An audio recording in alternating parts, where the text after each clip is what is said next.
It's how he'd want it. It's how you want it. Just a couple of things. Obviously, if you are a follower, you'll be eligible for the giveaway. Again, to put yourself to be eligible, exclamation mark enter, and you'll get your ticket, and we'll do the raffle at some point during the stream. Other big thing is if you are a subscriber, you get to play in games with us each month for free. It's very easy for you to subscribe if you have Twitch Prime, which you can get if you have Amazon Prime. If you have Amazon Prime, you can sign up for Twitch Prime by going to twitchprime.com. And with your Amazon Prime account, you get signed up with that, and then you get to subscribe to one channel for free. So if you go and you get hooked up with that, hopefully you'll swing on by back to us and use your free subscription on us, and then we'll get you in here and play some games with us. So, without further ado, I think we will get started. Let's see. The four of you likely don't know each other. You're adventurers and fortune seekers, perhaps, and you've all received kind of a summons. Something that looks like a very interesting job offer. They're a dwarf named Akar Iron Eyes had contacted you by mail, essentially, to meet him at a tavern called the Broken Wand. A little more than a roadhouse that kind of connects two main highways in the world that you live in. And so it's kind of a known spot for you all. You've taken jobs there before, perhaps.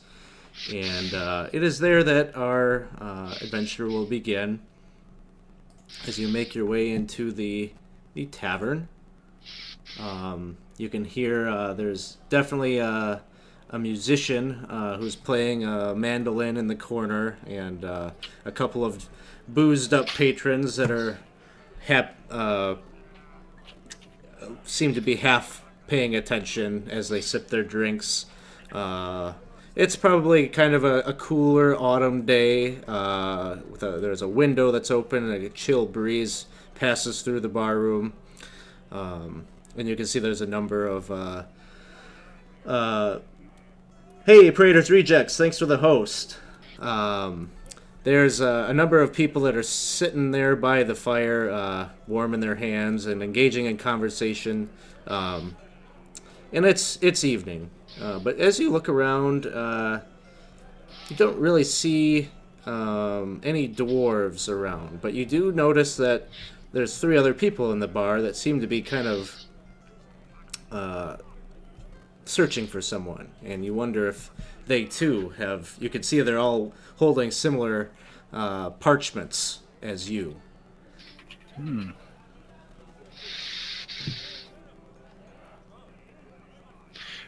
How many do we see? You see three other people. You see well, why don't you all describe yourselves?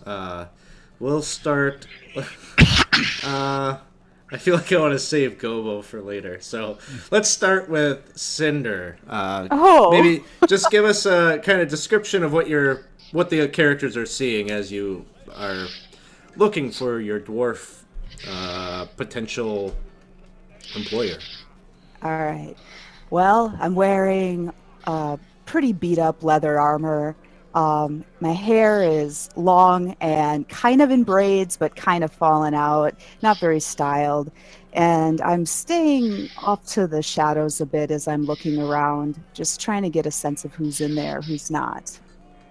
I'm a human, and just eyeing up the group cautiously. All right. And Palaver? I'll let you give me the pronunciation. Palaver. Palaver, okay.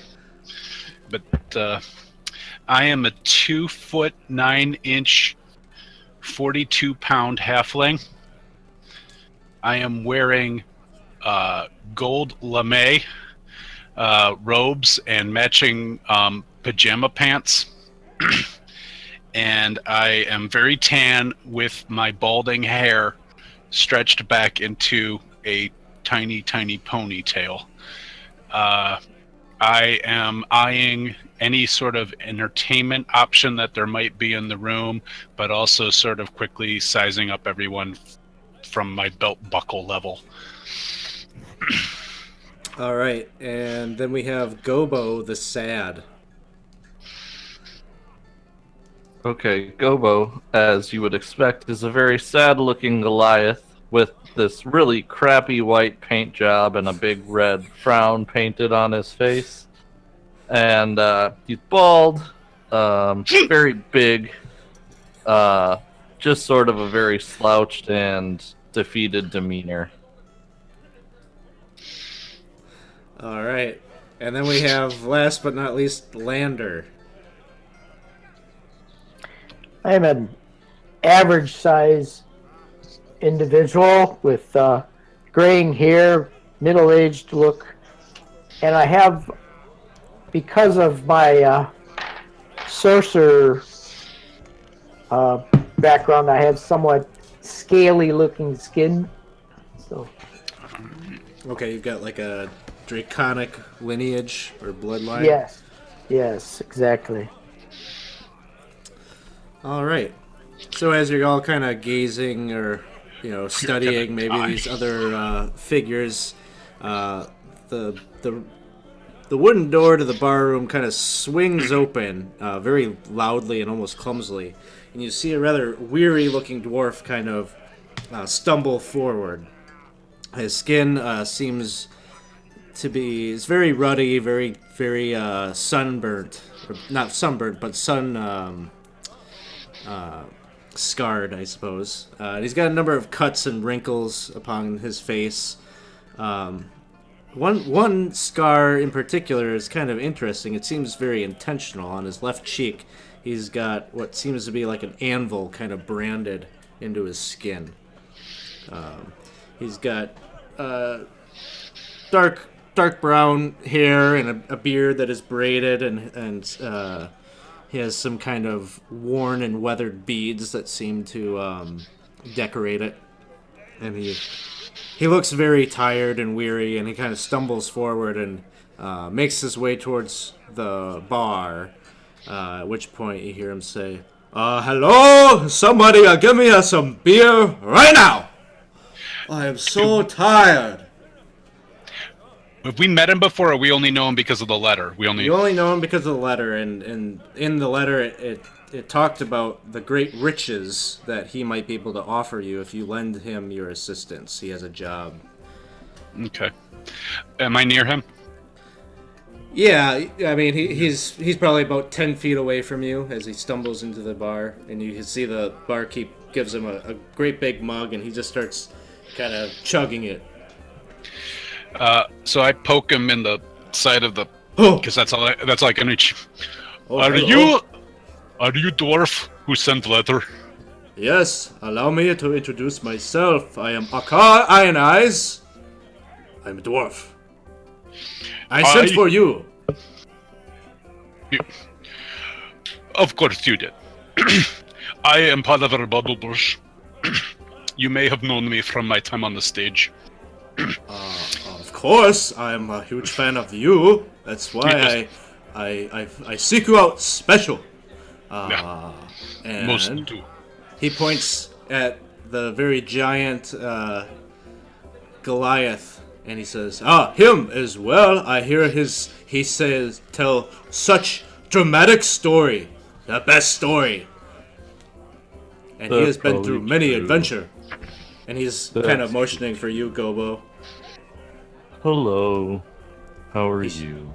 He shakes your hand, kind of very enthusiastically. It seems that alcohol has replenished him, and his weariness seems to be kind of evaporating. And he says, Akar Iron Eyes, I'm very happy to meet you.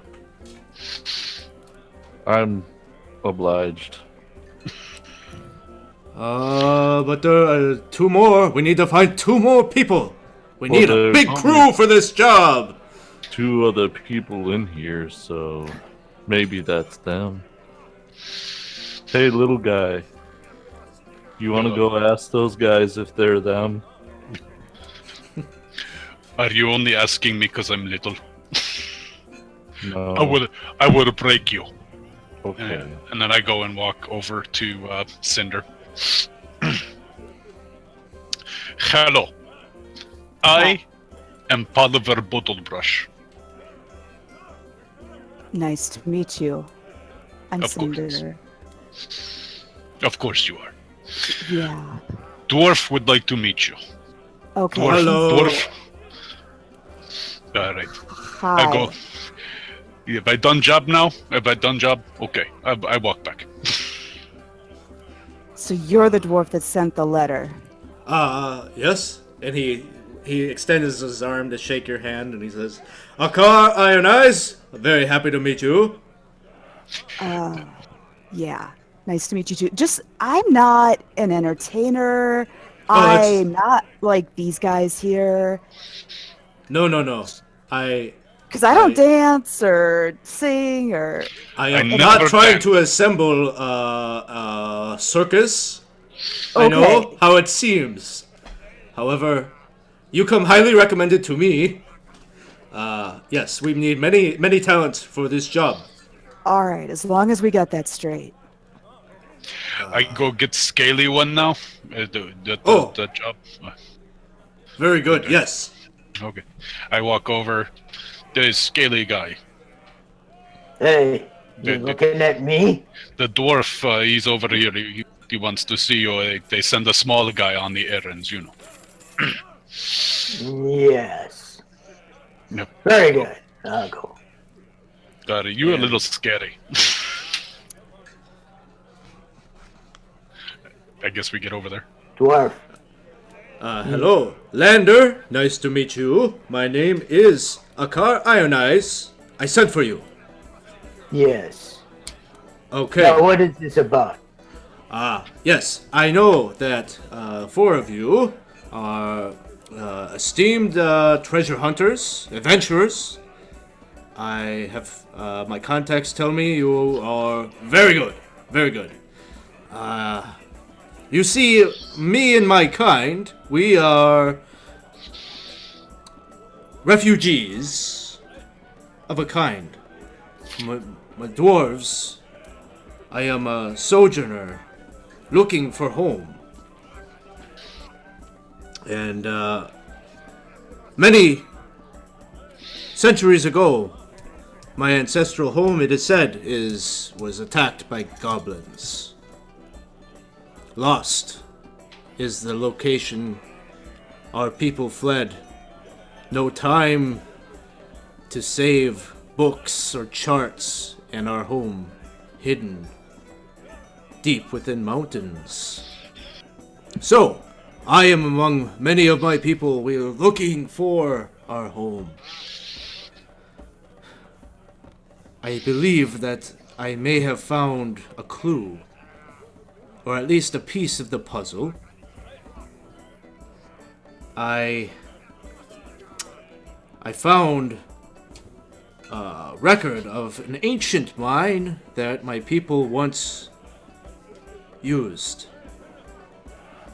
to scavenge for gold, mine gold, and many materials, iron,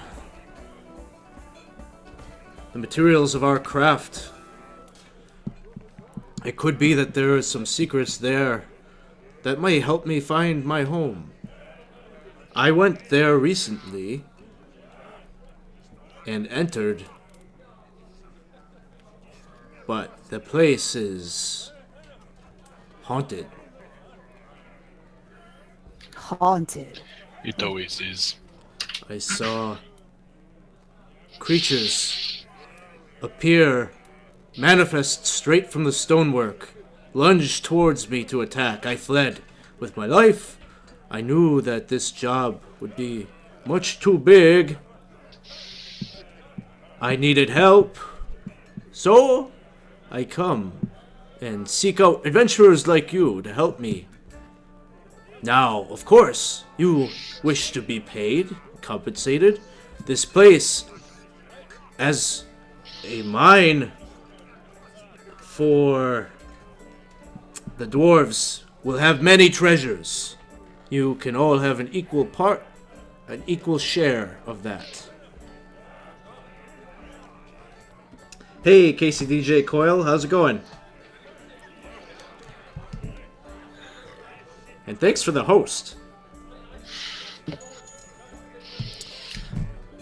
What say you?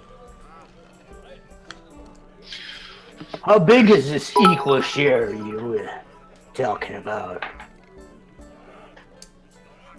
I have no idea. I've never been there. So, we're working on speculation, is that it? Have you known dwarves to mine for nothing? Of course there must be great treasure there. Well, there probably was, but that doesn't guarantee that there is yet. Oh, well, fine. If you are not interested, maybe I talk with these three. More for them. Okay. I mean, why would we bother staying here anyway? We're probably all just gonna die here. You are a very existential clown. I don't know what that means. Back in day, I work in theater. We make no money. We hope. I will take job. Yeah. Okay, I know very a good. I know a thing or two about losing a homeland. I can sympathize with your plight. I'll help you out that's too. so sad. Why did you lose a homeland? Life is sad. Better just get used to it.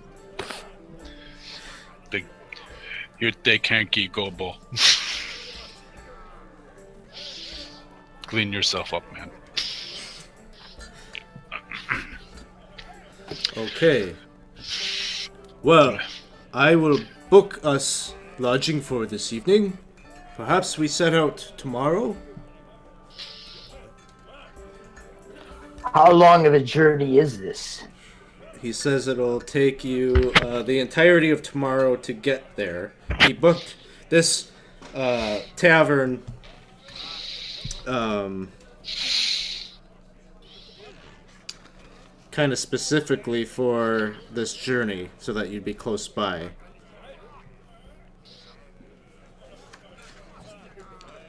And so you'd arrive late evening. It's fine. Yeah, sounds good to me. All right. So you are free to, perhaps you enjoy the rest of your evening, take a load off, take a drink, but then you go to rest, and then the next day you make your journey.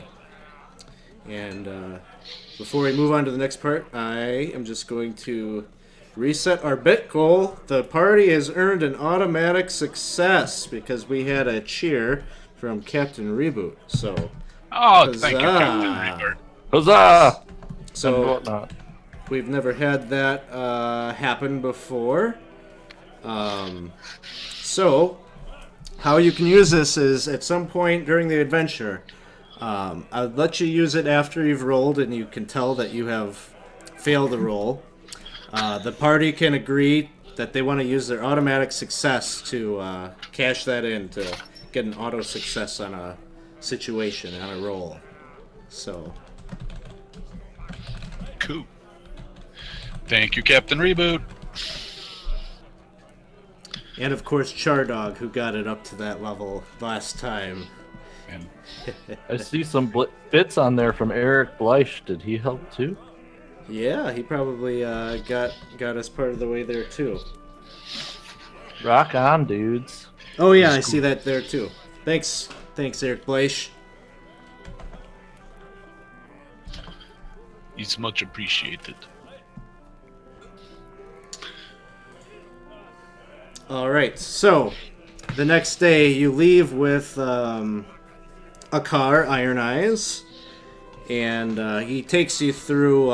You journey to what starts out as some low-rising hills, and gradually you're making your way kind of up into a more mountainous region, and you're making your way through what is kind of like a valley in between two very steep, rocky inclines, and it isn't long before the tree line disappears, and you find yourself kind of approaching right in this rocky crack in between the two shelves. And it starts to get narrower and narrower as you move forward. And eventually you can tell you're getting close to your destination, for up ahead you can see a stairway that leads to... ascends to a set of doors. And out from the rocky outcropping of this, what seems to be a structure or something, you can tell there's a couple holes about 15 feet above you that look out into the vale here.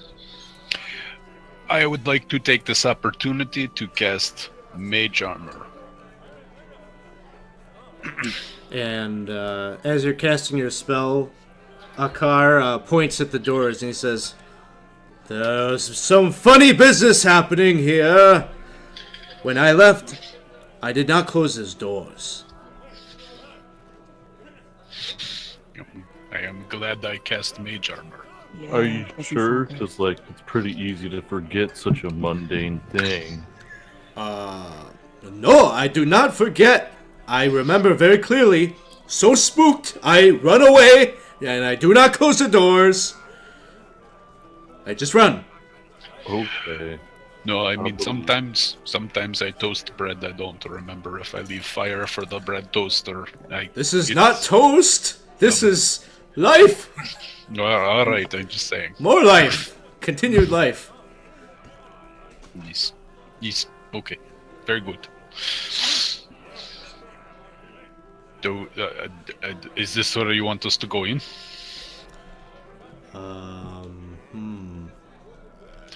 I do not know other way. Is this the door to mine? Yes, I think so. I'm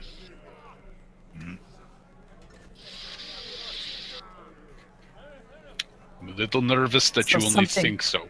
Yeah, something either went in or something came out that shut that door. We don't know what it is. I don't like this. He says his information only brought him here. He's never been inside really, other than the first room there. That's the only spot he's been. This room that we're in here? You're not in a room. You're outside. So, you've been in the room on the other side of the doors. Yes.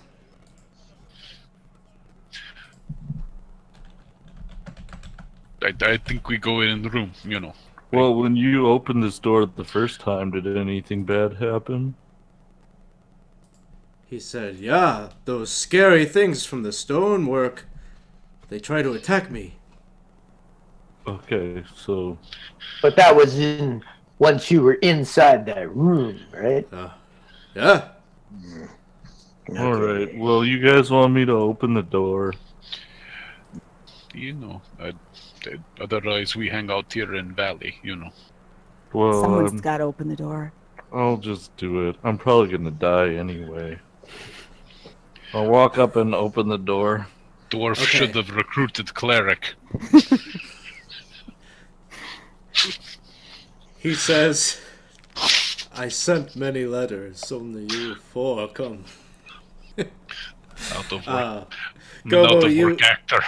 You open the door and it kind of grinds. It's heavy, but you're able to swing it open, and there's this kind of this blast of trapped air that kind of blows up and escapes from the opening of the vacuum, and it's very musty. dank smell, that dungeon smell.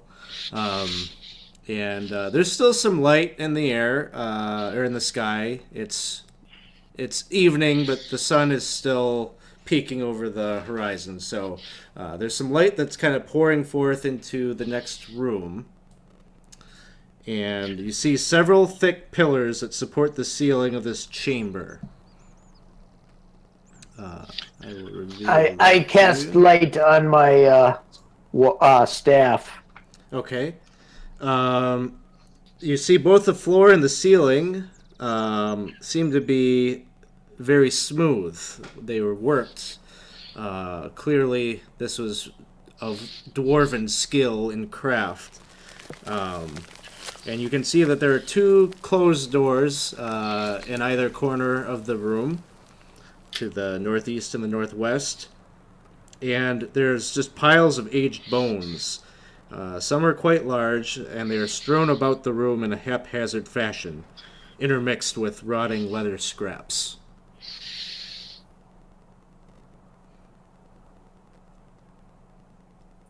I did the door part. Somebody else has to figure this out. Oh, goodness. Is Dwarf going in with us? Yep. He Okay. moves ahead. You dwarfs don't take good care of your fallen. Look at the bones lying everywhere. He says, What "No, does you this- just watch your mouth there, sir. Of course, this is not proper dwarven burial." He seems quite offended at what you said. All Can right. we tell whether they are rather bones of dwarfs or some other humanoid? You can make a medicine check.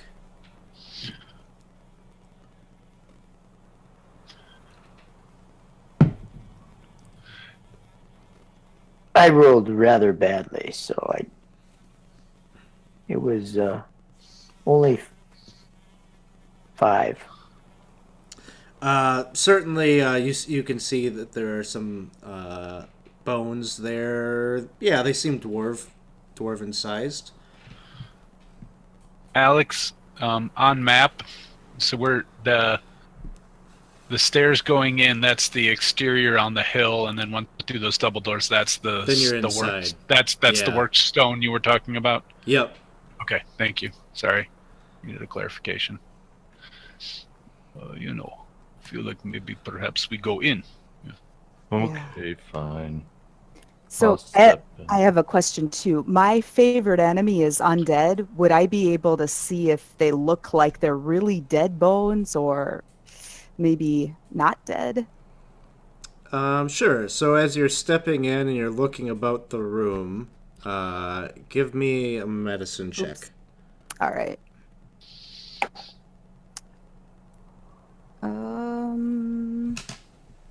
10. They do look dead. Okay. And the hair on the back of your neck is kind of going up, though. You're feeling on edge being in this room. And as you're looking about the dwarves, you also notice that it's not just dwarven bones about. There's also like mule bones, Okay. like pack animal sized bones.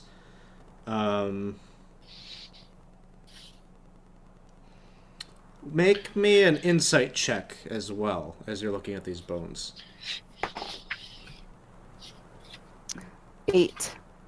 Okay. All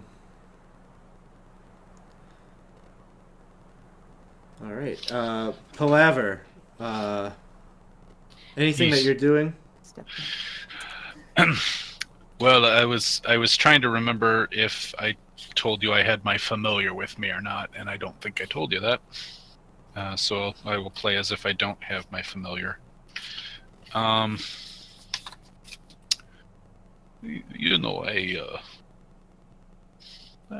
I guess I will also cast the light on my quarterstaff, which at my size is an eighth staff, and then I walk in.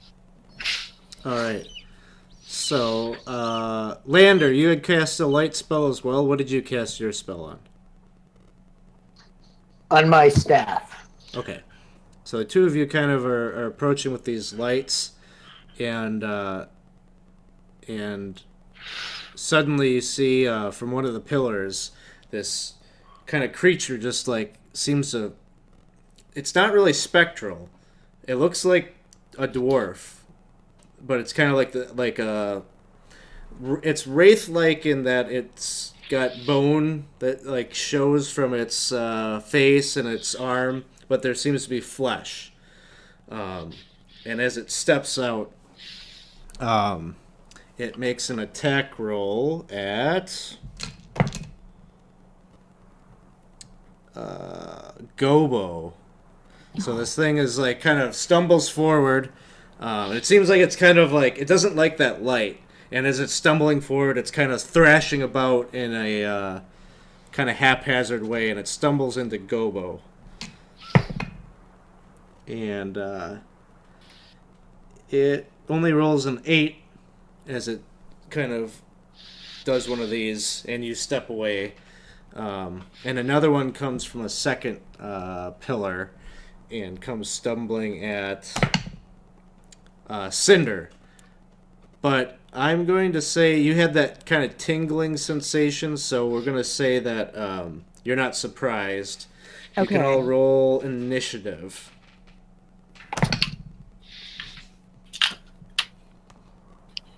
Natural 1. Oh dear. Cinder, what did you have? I had 12. And Gobo? 12. And Lander? 6. All right. Cinder, you're up first. All right, so I pull out my 2 short swords, and I step close enough to it, whatever that thing is, and I'm just going to attack it. Okay. And that's not very good. 10. 10 will miss. Yeah. And then you're using a bonus action. Bonus action. Yeah. That one I got 18. That'll hit. All right. 4 piercing. All right. I'm going to put a little token out here.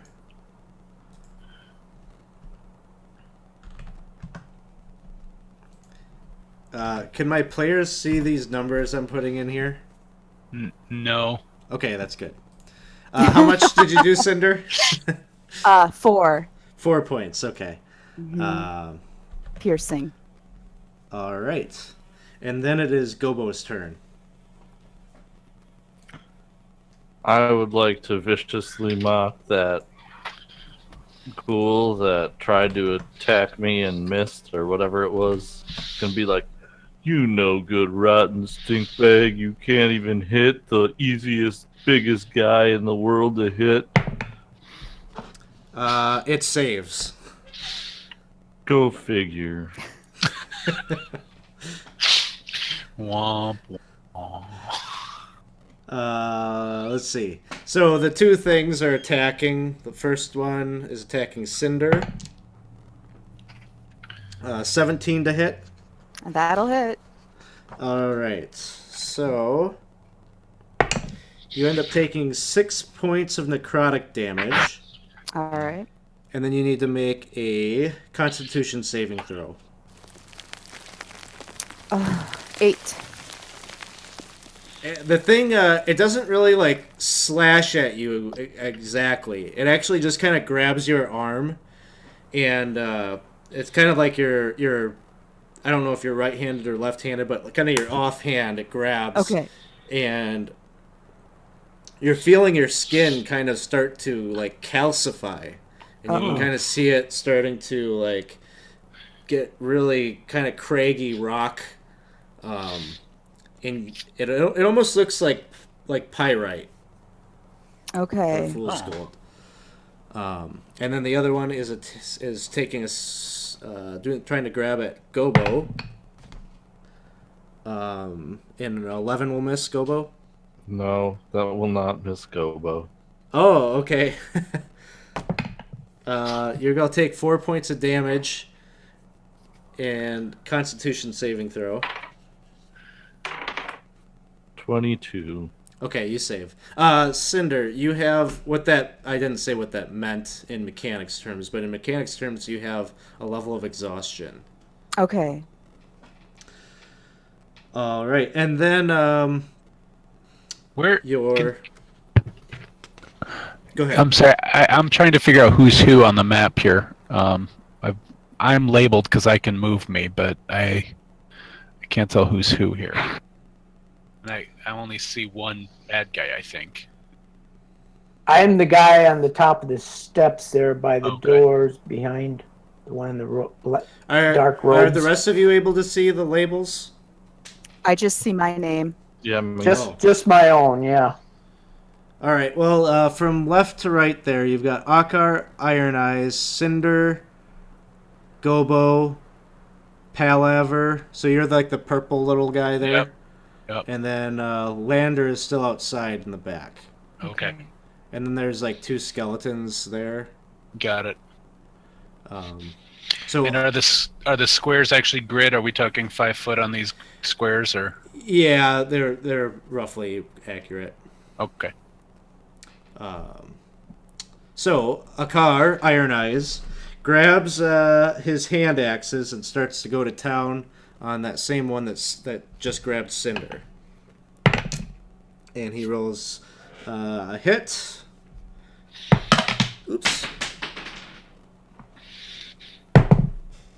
And a second hit. So he ends up doing some damage.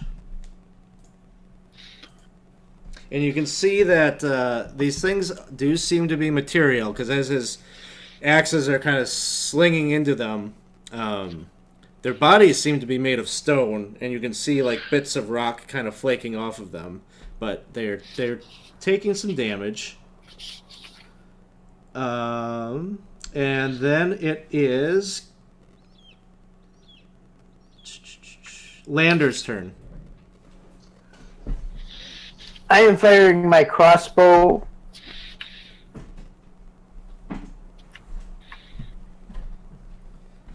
Ooh, that's a 23. That'll hit. Which one are you hitting? The one that was swinging at Cinder. I Okay. can probably see that one better, I guess. That is 9 points of damage. All right. You can see your crossbow bolts hit the creature, and it kind of breaks apart, but it does take a chunk of rock, kind of falls off the chest of the thing at the point of impact. And then it is Palaver's turn. Okay. I will take some movement. And then I will cast Firebolt at the one attacking Cinder. No, I will help my friend Gobo. Just so you know, you'd be taking an attack of opportunity. Oh, he'd get one on me? Yeah. That is true. I don't think I'd like that. Well, very good then.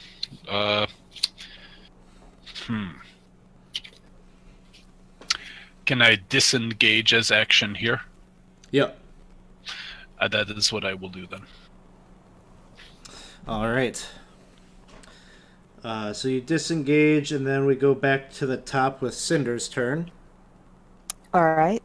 Well, I'm going to try for the same one I went for the first time and go with the short swords. And let's see. The first one is 22. Second one is 8. Okay, the first one will hit. So you kind of rebuff him and throw his arm off of yours, and maybe that's why your offhand like misses. Yeah. You kind of use that to like make him lose his grip, but then you stab at it.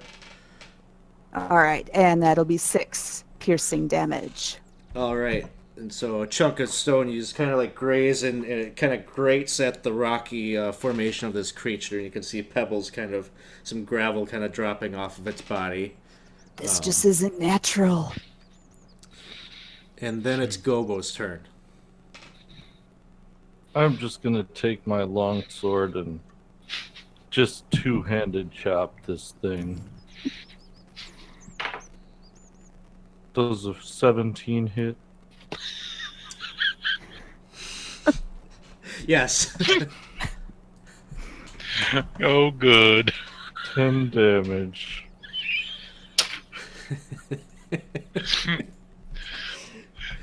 It's like your Alright. method actor, no?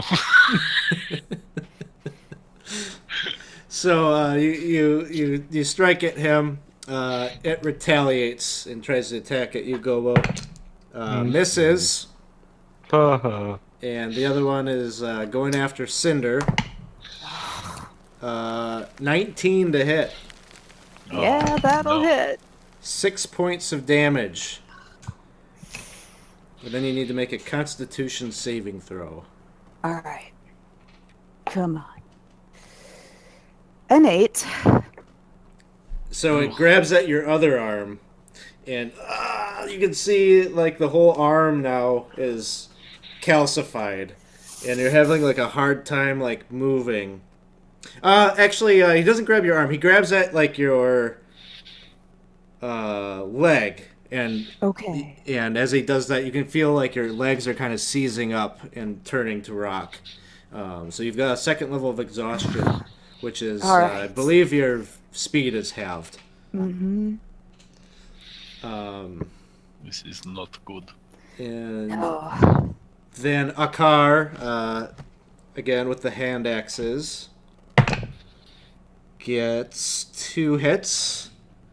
So he does some further damage. This one's form is looking somewhat diminished. Let's hope so. And it's got kind of big holes all over from all this damage it's been taken. So it looks quite weathered. And we turn to Lander's turn.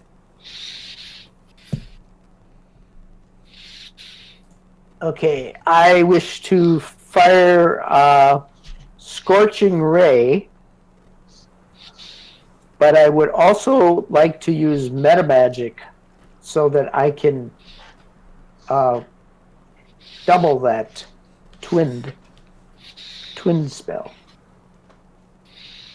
All right. Praetor's Rejects is here, and he said, "WTF? Roll 20, you traitor!" Yeah, for this one, I'm a Fantasy Grounds traitor for tonight.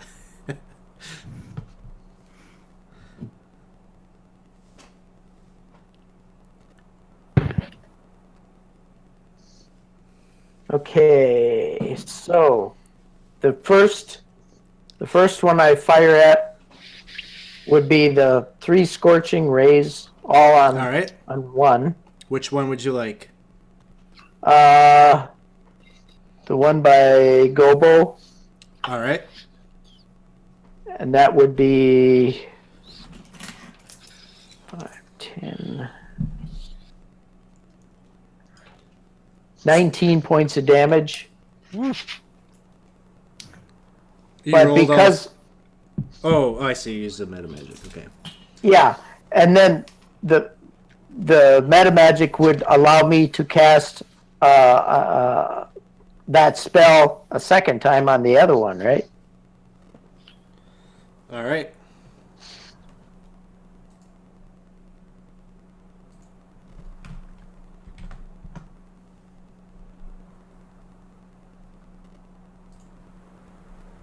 Okay, it'd be 18 on the second one. 18 damage. Yes. All right. So your Scorching Rays, you can see that it is burning, but you can tell it's having a hard time scoring through the body of these rock forms. But it does do damage. But you're getting the sense it's resistant to that fire damage.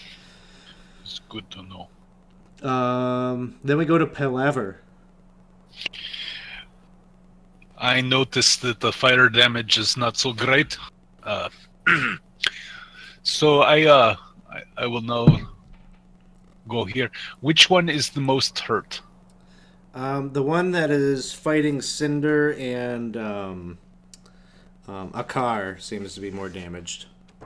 Okay. I will use the magic missile and attack that one.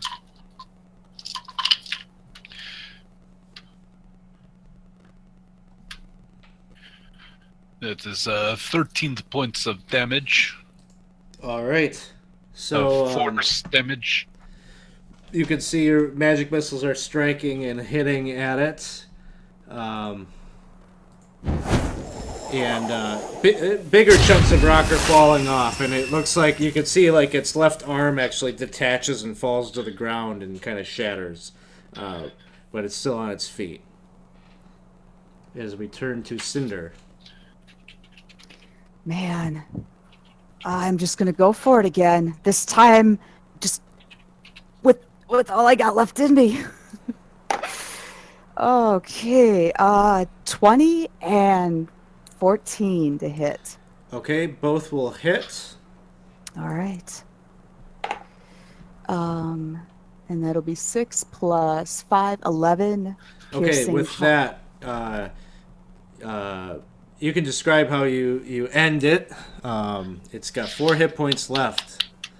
Okay. You Well, end it. I will end it, and I will make sure it stays down by just hacking at it until the rock fragments are in a pile in front of me.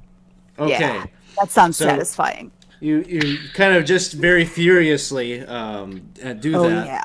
And you still have your bonus action left. It only took you the 1 action to do that. Okay.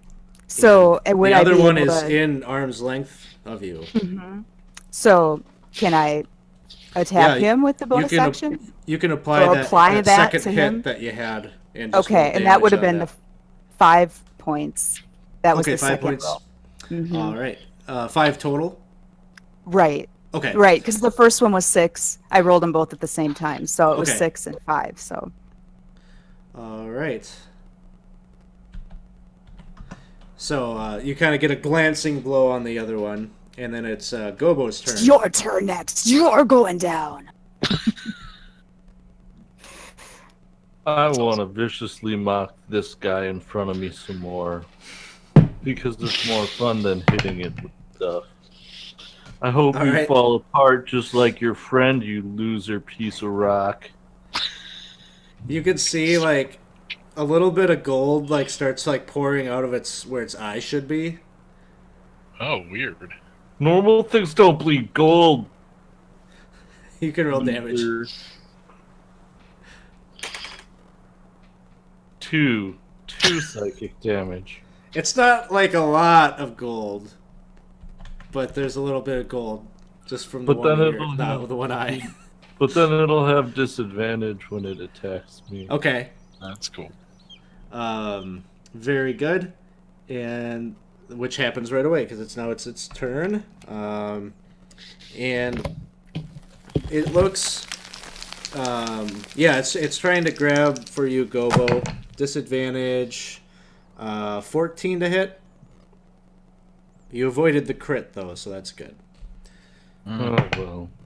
6 points of damage, and then a Constitution saving throw.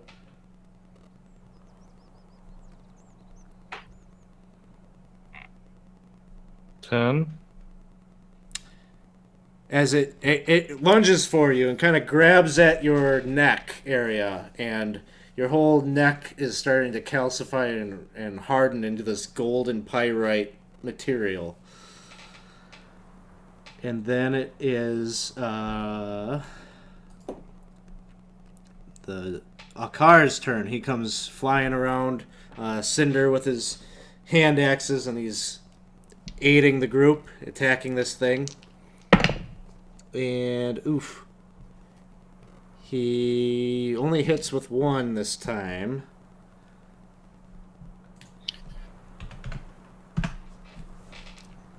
And then it is Lander's turn. Okay, I fire magic missile and I use a sorcery point to twin the spell again, and I fire both of them at that last one. All right, sounds good.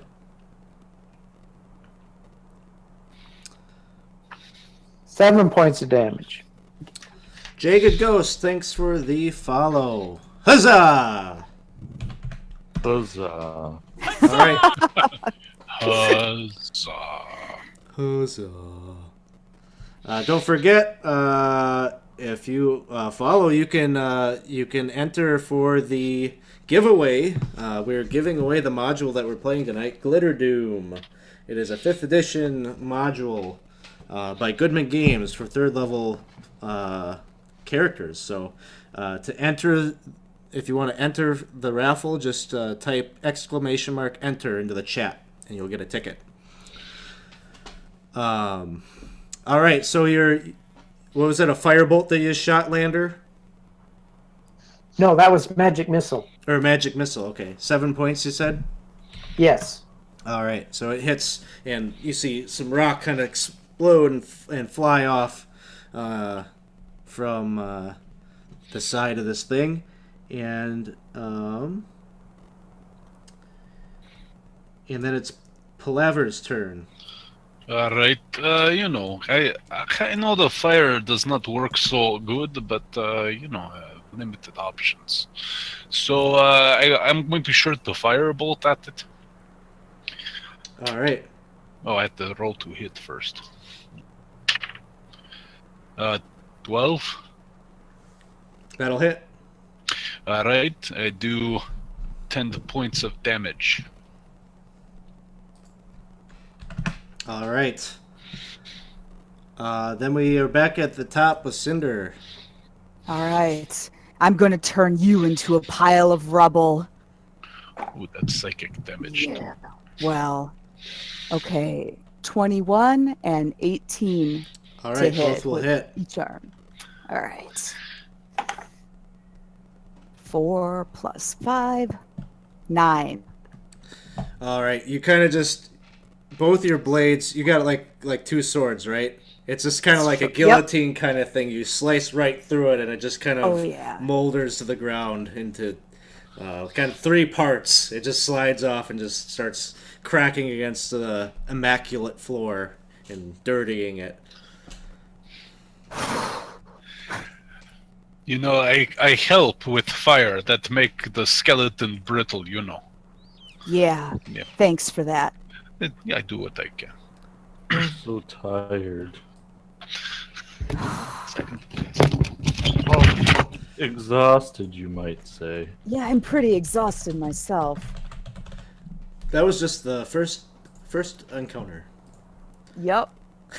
Maybe we should just go home. We're gonna die in here. Akar I see gold. No, do not give up now. We just start. Okay. Hey, I see gold bleeding from. I'm sorry, had a moment. I like that. Yeah. I think I'm gonna cast Cure Wounds on myself because I took a bit of damage and I need to do that. So let's see if that's all right with everybody else. You do you. Okay. That's not one of the things that makes me sad. Okay. Glad to help there. So I rolled an 8. I get 11 points back. Okay, that feels a little better.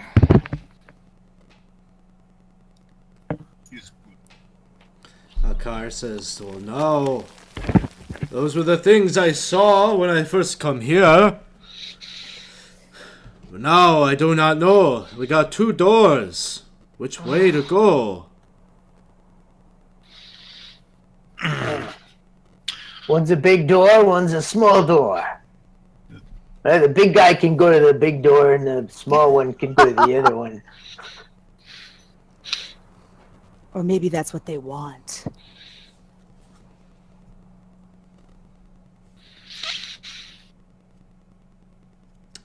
Akar is kind of like meandering around the room. You see him kind of musing. He's like looking at the bodies, the skeletal bodies. First off, I have seen bigger doors. I'm not impressed. Also, should we check out the bodies for, some money? Loot is always good. Yeah, that one was bleeding gold. Check that one out. Yeah. They didn't have any weapons or equipment on them. They kind of had what looked to be like something that was patterned to be armor, but it was just like in their rocky form. It was not real. Just like a natural armor. Are you looking about the skeletons? Yeah, I'm gonna look around the rest of the room for loot, healing potions, loot or healing potions. Or maybe You healing don't find potions. anything like that. You can make an insight check. Okay. 3 minus 0 is 3. All right. You don't find any potions. You really find no valuables of any sort. The leather scraps that are kind of shredded about the room seem to be old, like barding for the mules. They armor the mules to go mining. Yeah, you never know when you're gonna have to kill a mule. They carry lots of weight. It's so sad. I have read about this. Dwarf not able to get cleric, also not able to get a rogue. I'm going to check door. With no skill at doing so, but look at the big door, see if it, don't want to booby trap itself. Do investigation check, maybe. Sure. 11. It is a stone door. He has kind of a recessed handle, but there doesn't seem to be anything out of the ordinary about it. Good. Do I guess now maybe I listen that door. Okay, give me a perception check. 18. It is quiet. Okay. It's quiet behind the big door, with the recessed handles, which is a very nice aesthetic touch. Okay, should I open it? I can use Mage Hand, maybe turn the door handle. It seems a little sizest to make you always open door. But, sure. Okay. Well, if he wants to cast Mage Hand, you go ahead. Cast that spell. Turn the handle. All right, you turn the handle, and you're able to open the door. And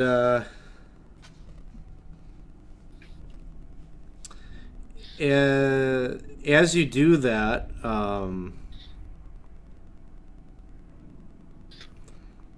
Gobo, you see there's like an arm kind of sticking up out of the floor, and it tries to grab at your ankle as you open the door. Crit 20.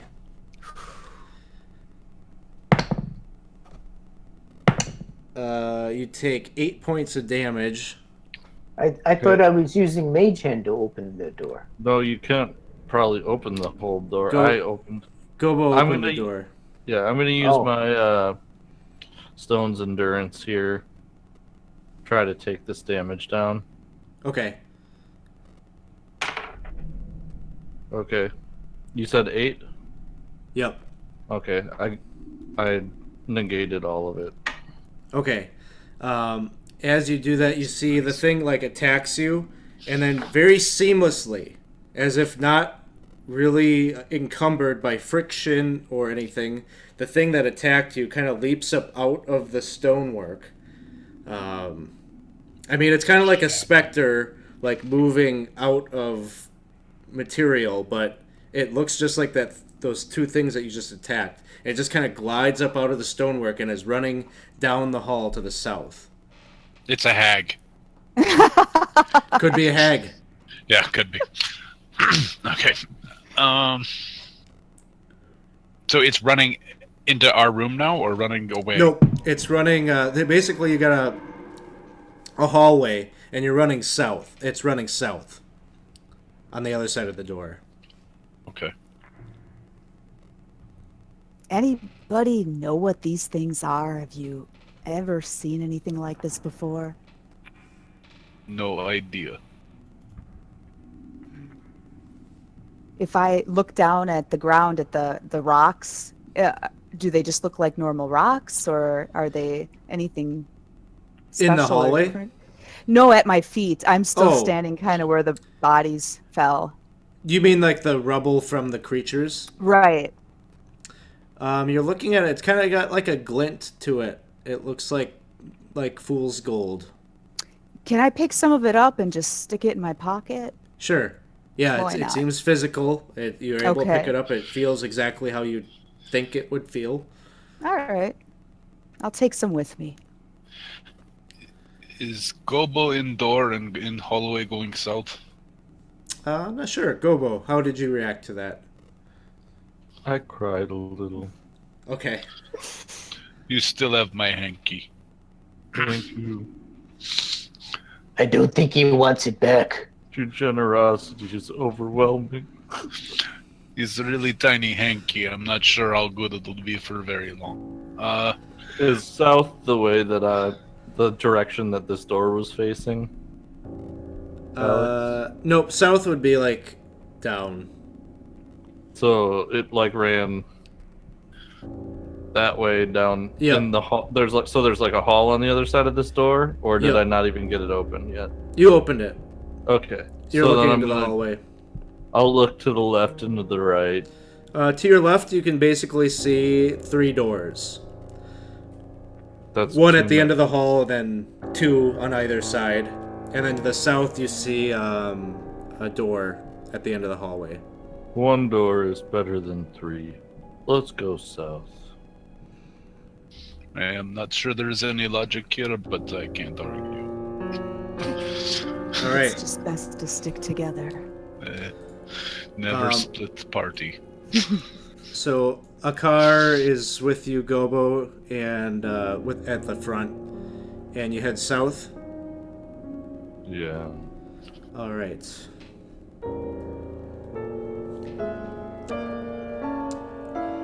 So you're heading south, and I will reveal the area at this point.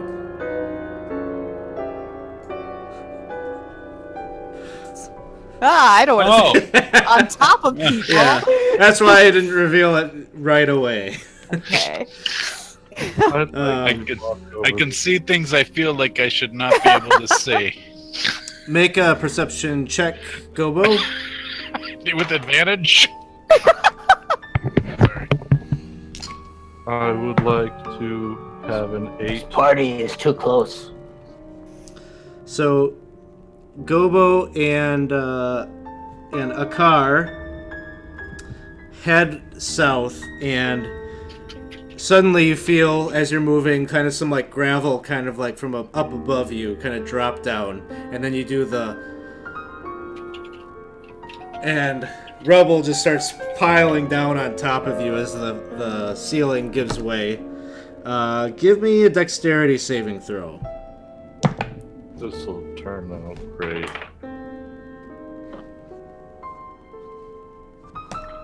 3.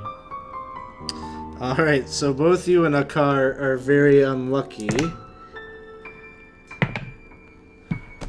But I rolled terribly on that, so it's only 9 points of damage. That's a terrible roll. That's the terrible roll. Okay. Look, I want to help you get to your homeland, Akar, but this isn't looking very promising. I mean, this is like kind of the home I grew up. Look, I know it looks bad, but I'm not ready to give up yet. No, I'm not saying that. I'm just saying it might take some time. A lot of time. It may take a lot of money to do it, right? Sorry, I heard a song in there. I felt I had to sing. Alright. Maybe Gobo has a song for us. I could tell you a story if you wanted. Maybe Perhaps after later. Boulder gets removed off the don't like body. this. Oh, you want me to remove the... Am I covered in a boulder? Yeah, you're covered in debris and rock as well, as This the whole really ceiling just caved down on you. Well, I tried to dig some of them out. I'll help. Okay. All right. I'll just tell you a story while you're digging. Okay. All right. So everyone's taking you out, and you're telling them a story.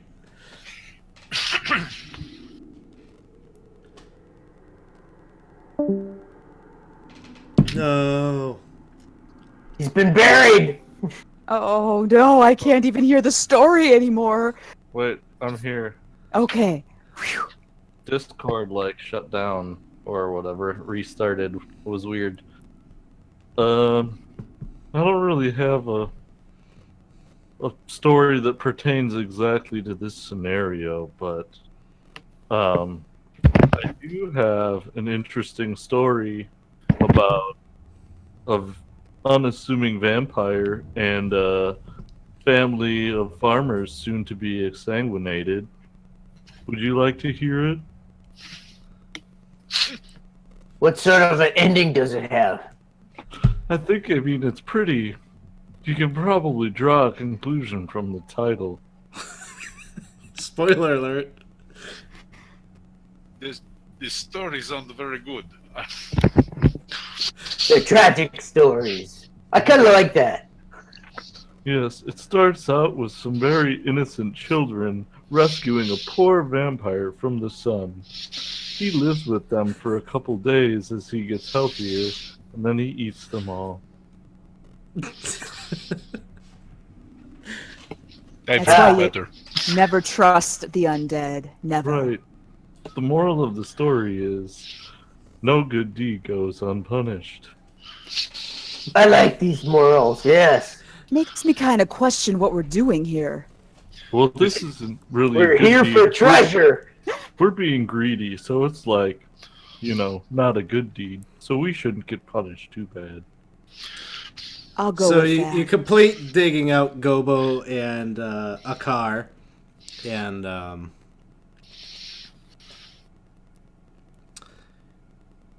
they look pretty beat up. But Akar says, "Ugh. We've only just begun. We must find something of value, or this is for nothing." We've only Exactly. just begun to fight. Man, I'm hitting songs everywhere. I am sorry. Should we head to the north or keep trying to go south? Well, we already triggered this trap. Might as well see what's on the other side of it. It seemed like could be an important clue, or maybe not. I don't know. Okay. What is on the other side of the trap? Can we see through Boulder? Yeah, you can climb over the rubble. There's enough. There's probably at least you have to kind of climb over it, and there's maybe 3 feet of leeway at the top of the ceiling between the rubble pile, so you can crawl through there and get to the other side. Wish I'd found my familiar before we started this adventure. How long does it take to do something like that? To find familiar, Yeah. it takes about an hour. Oh. They're hard to find. No, they come from other dimension. What Yeah. was your familiar? Badger? It's a weasel. Oh. His name is Mortimer. It's a good weasel. It's a good Makes weasel. me sad that you don't have him with you. Well, should we sit here for an hour and let him get his weasel?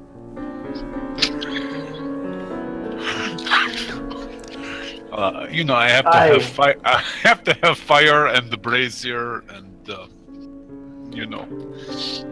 it's not a good time. Just It's wish a I did it process. earlier. Yeah, Okay. it's ritual. All right. But things happen. I climb over a rock. Okay. On the other side, you can see that there is a portcullis that you didn't see as you were heading down this way. And the Okay. portcullis is dropped about 5 feet in front of a door. The door you did see prior to the ceiling collapsing. I am very skinny. Can I fit through portcullis? No. Okay. It's I'm pretty tight. very wee. Okay. Are there any like buttons or weird things on the wall that might look like a lever? You climber over the rubble pile as well? Sure. It'll take me Um, longer because I'm so exhausted, but I'll go for it. It doesn't take you that long. You're a little bit more sluggish, but you're able to army crawl over there, and you get to the other side. And no, you don't see any levers or anything like that. Well, that was a waste of time. Wonder if lever on north side. All right. Anybody want to go look north, see if they find a lever? Okay. I'll go look for a lever. There's- Watch out for traps, too. Go ahead and give me an investigation check, Gobo. I would love to do that. I'm at disadvantage from the exhaustion, yes. Yeah. Did you say we cannot see anything on the other side that would open this from the other side? Well, let me ask you this, Lander. Are you over there to look around? What do you mean? Are you climbed climbing over over? the rubble. Okay. Yes, I climbed over. No, you don't see anything other than the door in the portcullis. Hmm. I have a 0. You don't. Gobo, you were searching for mechanisms. Up on the north side, yeah. You don't find any. I can't move my character anymore. Is that okay? Is that a problem?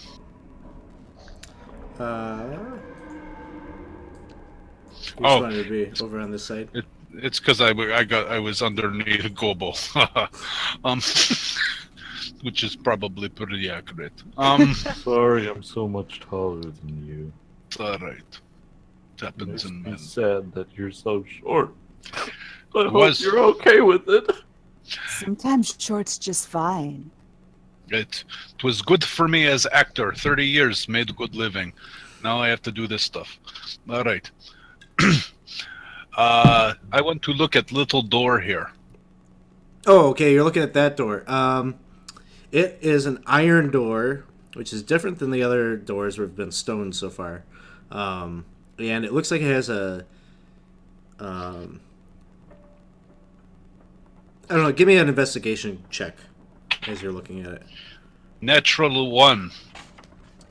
Okay. That's about all you. That's about all you see. It does seem to be locked, though. This is no good. It's got Things are two not going well. locks. 2 locks that seem to be upon it. All right. What can we do about the locks?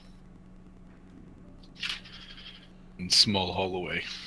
I mean, I have things that explode locks, but, you know. I could kick it down. Oh. Okay, Gobo, why don't you just give me an investigation check? Oh, investigation. Again. 5. Okay. Lander. Sorry, I really shouldn't be.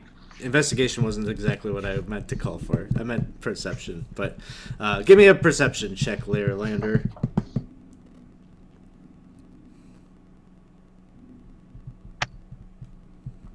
I rolled a 20, All so right. with my perception, that'd be 24. So this door looks like it has been just beat up with like battering rams. You can see like kind of like dents in the door itself. It's clear that all sorts of damage has been attempted to bash this thing open. Should have taken knock spell. Maybe it's a bad door. You never know. There could be terrible things on the other side. It's a very strong door. Akar says, I think I know what we find here. Keys? This is the vault of all the ore. So there's lots of money down there. Yes. I think we will have to figure out way to open door. Okay. Should we go the other way then? Because maybe there's keys over that way. Or a back way. Sometimes I leave keys under the mat in front of my house. Did we check under the mat in front of the doors? There is no map. Don't remember seeing a map. That's awesome. We could try one of the other doors. It's probably going to be our best bet since none of us can unlock this one. Yeah. So do you want to go north and look at those doors or go through the little door that was off the main room? I vote for the little door off the main room. Okay. I'll go with that. What do you guys think? Is good plan. So you're heading back south? Right. And Well, west. Oh, I see. Okay. So Gobo's leading the way there. Yeah. All right. So again, you see a stone door with a recessed handle. Okay, can somebody check to make sure there's no little creepy hands on the floor?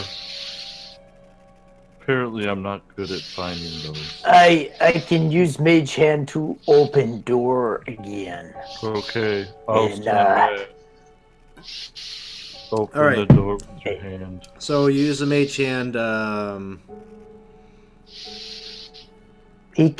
Mage Hand can unlock doors. Can open unlocked doors. Can you do that? I think that's an arcane trickster thing. Yeah. It's a cantrip. I know Mage I know hand. the spell, but Yeah. in the hands of the arcane trickster, it can unlock doors and things like that. He's just saying he misspoke. He's just saying it can open unlocked doors.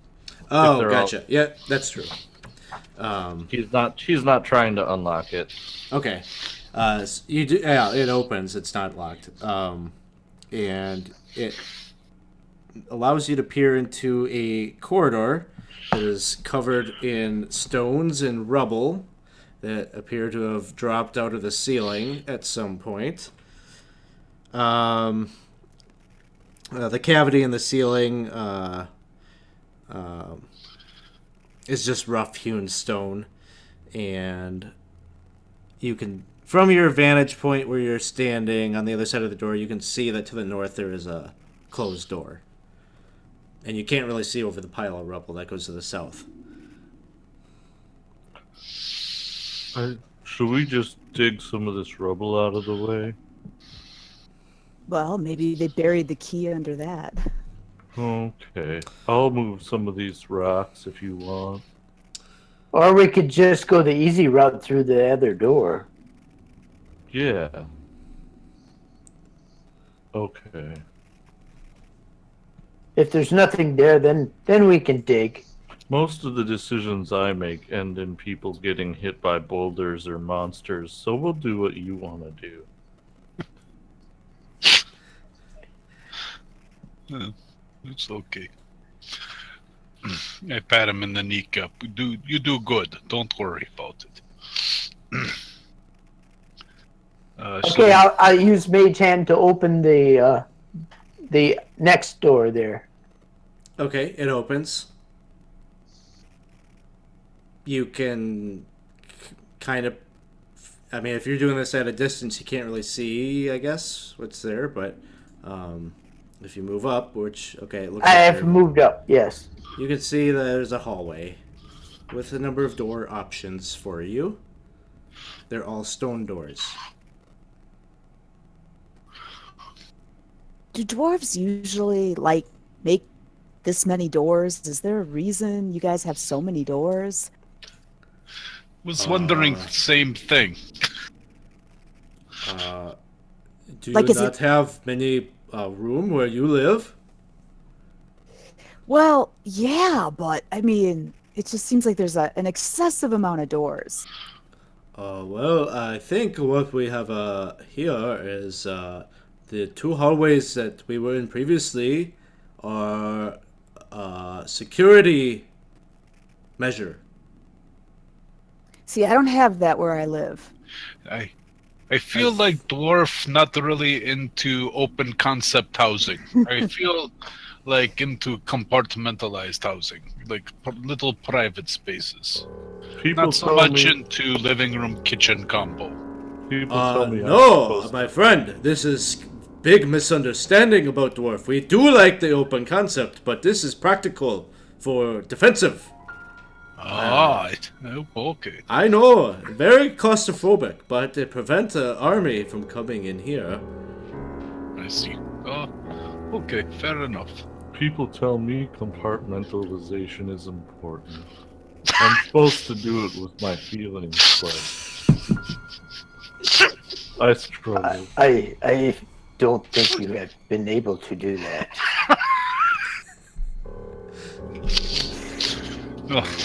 It's okay.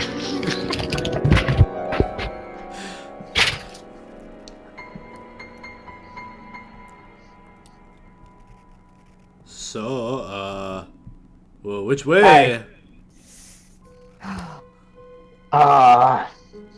That's up to you. It's your turn to lead the way. You getting a good feeling about any of them? No. But Yeah, me neither.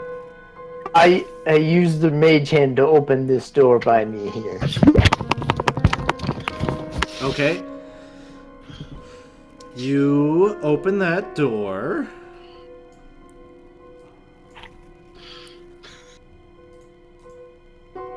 I've got both my swords ready, because who knows? This chamber was once a mess hall, but now it is simply a mess. Haha.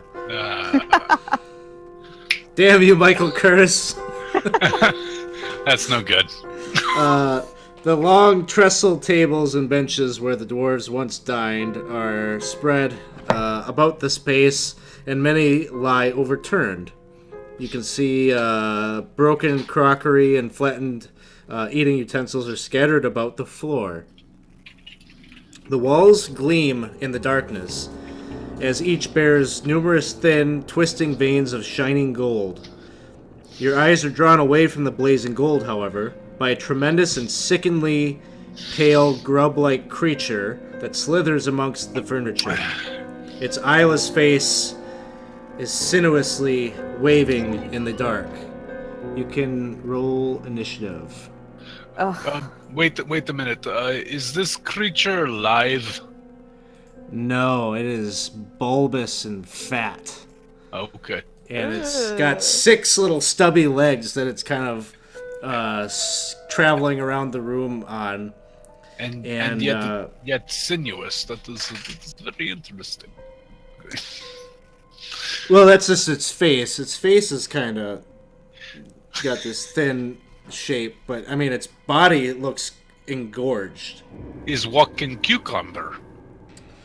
Well, I would not judge the description of this creature based on the free token I grabbed off Roll20, but no, it's Green slug. it is no, it is not green. Oh, okay. Judge by what I say, not what you see. Okay. Use the imagination.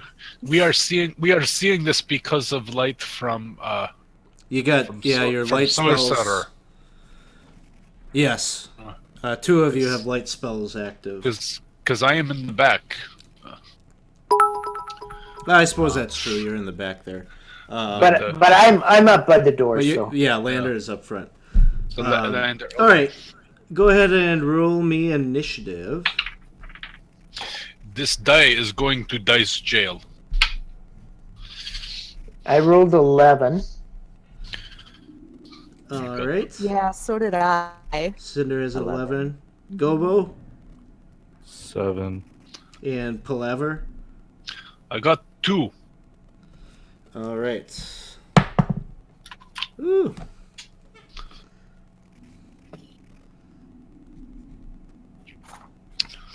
So this thing is just scooting around all this furniture, and it's making its way right towards you, Lander. And its head kind of pokes in. You're getting a bunch of cheers right now. I think the audience is worried for you all. We're worried for us too. So its head kind of pokes through the doorway and is looking right at you, Lander. Alex, can I ask a question? Sure. I'm gonna use my real voice here. So I got part of the description. I just want to make sure that it doesn't look rocky, does it? Like, does it have like a snaky kind of thing? Like you said, it was engorged and. I would say it looks more like a big slug with legs than a snake.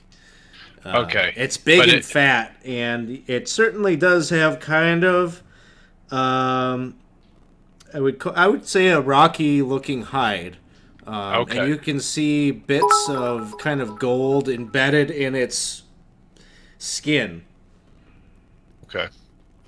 I don't know. I guess I'll let you do a nature check there.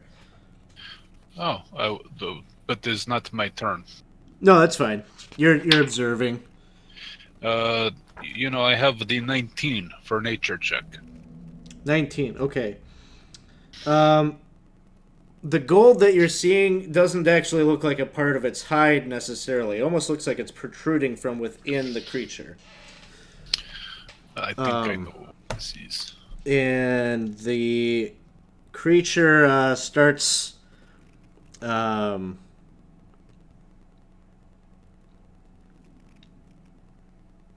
It actually spits. You can see its mouth kind of opens, and this big glob of thick mucus is flying over by you, Lander. 22 to hit. You're gonna take 3 points of acid damage. Make a dexterity save.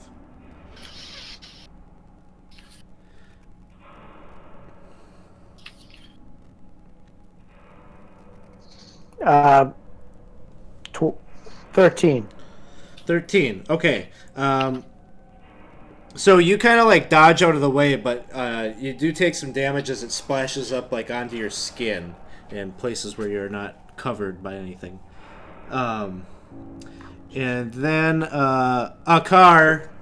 So how much was that? You said 3 points of damage. Oh. Your dwarven friend kind of pushes and shoves, is pushing to the front lines. He's like, get me up there! I'm a fighter! And he's using his hand axes. And one of them hits, and he does some damage.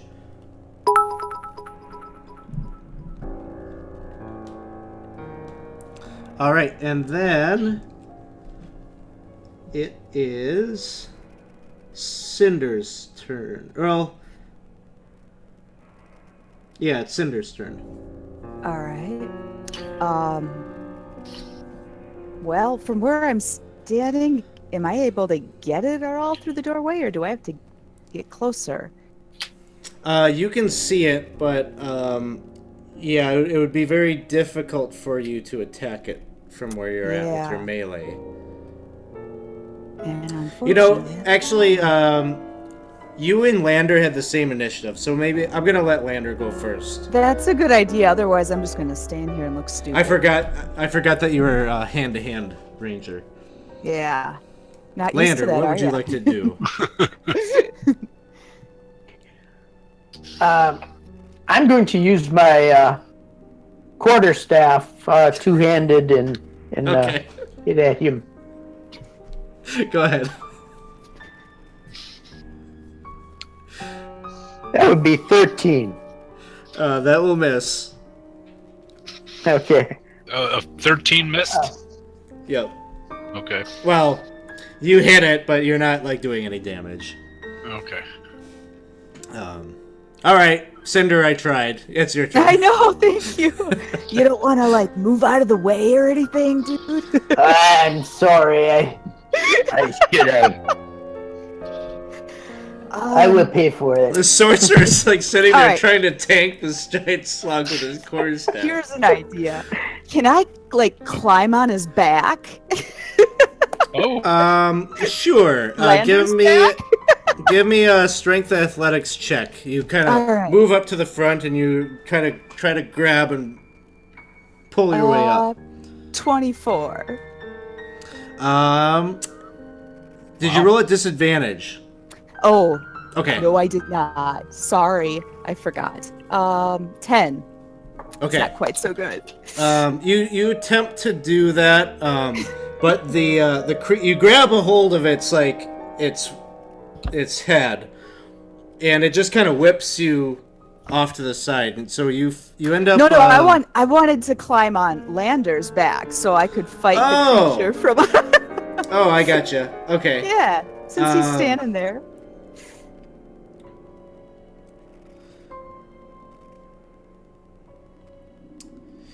You jump on his back and you both fall Sorry prone, about that. kind of there in the doorway.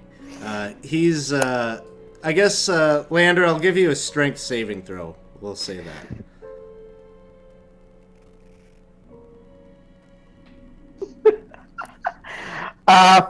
Three. Okay. Ooh. Yep. You both kind of have fallen like prone there in the doorway. Well, and this is then, awkward. It is very awkward, and then it turns to Gobo's turn. If I move up to here, can I see it Yeah. and mock it viciously? Sure. Is that a charisma saving throw? Oh, I can't remember. Or if it's charisma wisdom, I was- think. Yeah, I think got an it's 11. wisdom. That will fail. Take that, you 4 psychic damage and disadvantage. You smelly acid spitting, legless, slithery thing. slow down there. That is very vicious. That's So I'm not good. vicious. I'm not good at insults. Palaver, it is your turn. all right. We're not playing like team here. Have to reference one time I play a character named Rudy, and in the play, coach say, everyone play like team. So let's play like team. Okay, I use Witch Bolt. Which bolt? 1 second here. We have a redemption for a critical hit. Eric, would you like to use that on the Witch Bolt the Palaver just cast?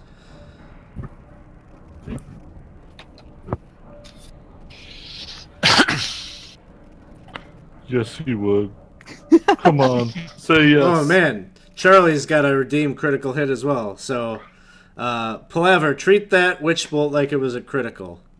Well, that is excellent. That means I get to add the damage. Double the you roll damage double die. double the damage die. This is excellent. All right. And Chardog, you can tell us who you want that next critical hit to go to. I will do 22 points of lightning damage. Ooh. I don't often get to roll the 12-sided die. This is very nice. Yeah. Thank you for the critical. It's the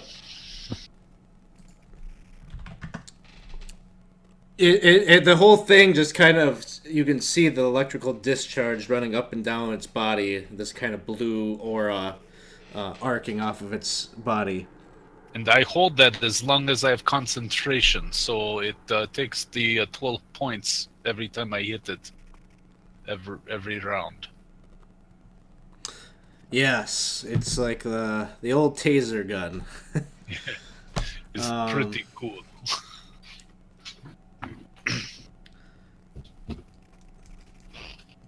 Let's see.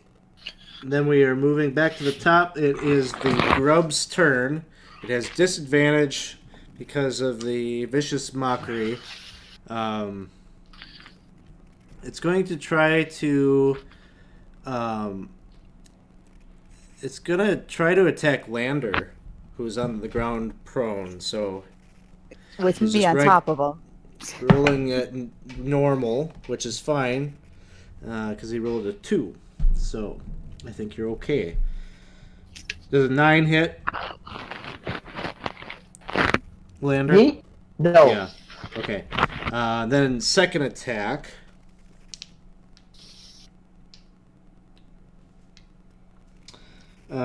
It kind of turns its body, and its tail is gonna come like swinging into the hallway there. And the tail will hit 8 points of damage to Lander. Does he get partial cover because I'm on top of him? Does that help at all? It's not like you're like flat on top of I'm him. Like protecting you. you both just kind of like fell over. All right, and I the tried, tail Lander. slams Sorry. down and hits you, Lander. What was the roll? What was the roll? A Yeah. 22. Oh. Okay. I cast shield 3 times. Yeah. Akar is there, and he's attacking with his hand axes. Did you say 8 points of damage or 9? 8 points of damage. Okay. And Akar gets one of his hand axes like into the side of the thing.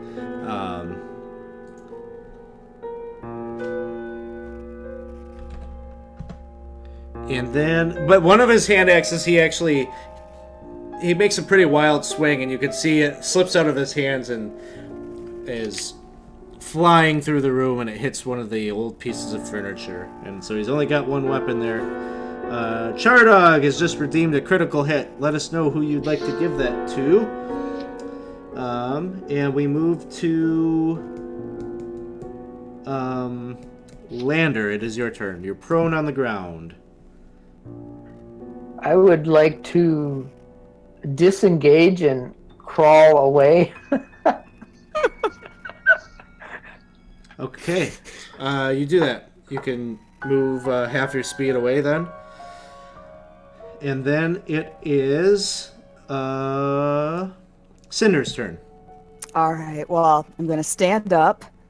And I'm going to take my short swords and I'm going to attack this sea cucumber or whatever grub it is. Sea cucumber. Oh, Doom. gosh. I got 7. But for the bonus action, I'll try with the other hand. And the other die. We'll see if I get a better roll. No, not really. 8. Sorry, guys. Nothing's hitting. All right, you're a little disoriented as you're standing up and you're trying to get Yeah. your balance. And then we move to Gobo.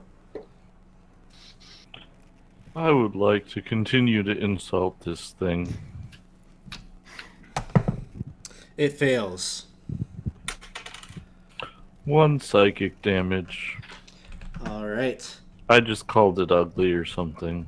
It wasn't very insulting. I'd also bonus action like to cast Healing Word on me. All right. Go ahead. Gobo, you've been awarded a critical hit from Chardog. I don't have anything to hit with. I'll use that next time. I have. Come on. Gobo, you can use. You can hit with better insults than that. Makes me so sad. Are you sad, Gobo, that you can't hit with anything? I feel like you needed like a water squirter flower or something. Yeah. Holy water. I'll go searching through my book for something to critical hit with. Palaver, it Just is use your the turn. book. All right. Do I have to roll to hit again if I've already hit? I think the text says you can use your action just to apply the damage, right? Yep, I think that is right.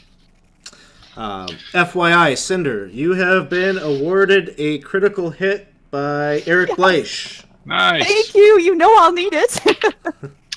I roll perfect 12 this time. 12 points Nice. damage from lightning. All right.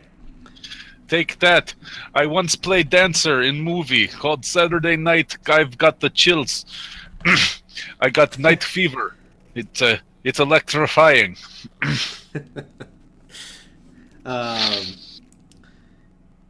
You can see Akar Iron Eyes chuckle at that a bit as he tries to attack with his one hand axe that he's got.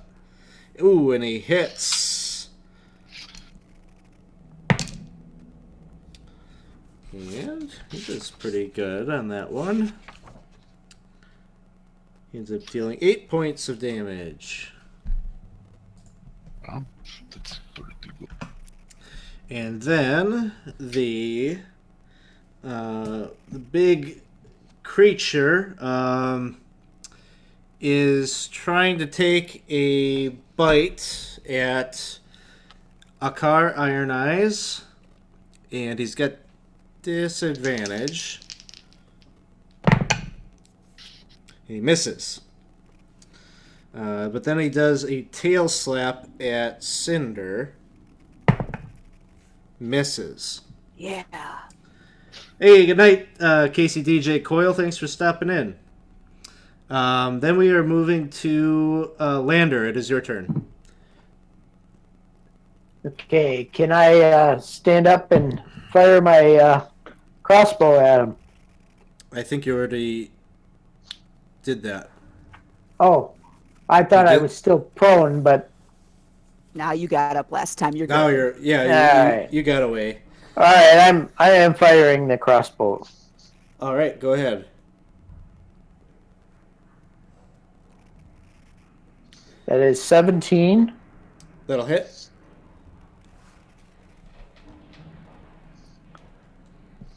Only 3 damage though.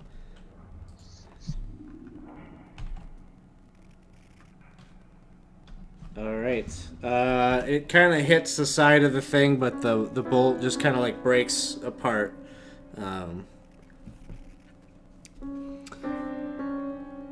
Let's see. Palaver, you've been redeemed a critical from Chardog. That is excellent. I like this very much. Thank you, Chardog. It is now Gobo's turn.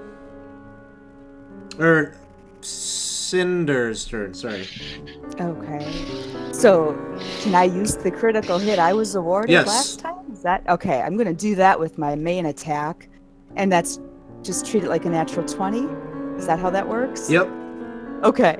So, that'll be 9 points of damage. Thank you. I can hit it. All right. And then bonus action, I'll try with the other hand, and we'll see how we'll do. 17 to hit. That'll hit. All right. You're going down, sea cucumber.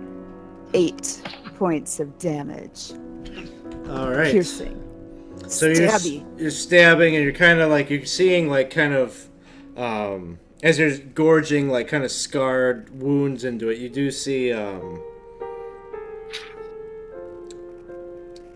something analogous to blood kind of pooling out of its sides. But you also kind of see, make a perception check. All right. 16. You're also kind of noticing that there seems to be like almost like flakes or pebbles of gold that seem to be pooling out of the liquid as well. They're kind of glinting in the lights from the sorcerer's staff. It's coming out from inside of the creature. It's coming from inside. Yeah, it's Okay. kind of coming out of its body, collecting in the pool of blood under it. Gobo, it is your turn. Okay. I'd like to redeem a critical hit and throw this hand axe at that creature. It's good. Can I do that? No. I mean, of course you can. Gobo. Gotta turn that frown upside down. I think it's gonna be sad either way. Okay, 7 plus 3, 10. Alright. Hand axe damage. Hand axe goes twirling towards it and like lodges itself very firmly in between two kind of pieces of golden looking stone that are protruding off of its body. And then we turn to Palaver. I already have hit, so I get to keep up to 1 minute. I don't think we've hit that yet, right? Nope, it's only been one round, so you got lots So- of time. So I keep shocking it with lightning and say, this is very interesting. Remind me of time I play Lucas in War Over Stars. And I say, this is a big line, I say, you have failed, your highness. I am wizard like my father was before me. And the crowd, they go wild, not dry eye and crowd. And then I do only 2 points of damage. Lot of build up for nothing. That was magnificent. It was good, I aged out of too many roles, have to take up wizarding. The big creature is like jolted a little bit by the wizard bolt, and then it tries to spit some acid towards you, Palaver. Oh, it's got a lot of range, huh? Let's see. I better check. It'll be at disadvantage, I think, but I believe it can hit you. We've got the little handy-dandy little ruler thing here. That's pretty cool. That's pretty cool. At disadvantage. No crit, but does a 12 hit. Probably Thanks not with mage to- armor. Thanks to the mage armor, it does not. And then you can feel like the invisible barrier of your mage armor kind of blocks that as you sidestep backwards and dodge out of the way, and then its big tail comes slamming down to try to hit Akar. I've been slimed, Ray. Akar takes some damage, and he looks very badly wounded. Uh-oh. Oh no.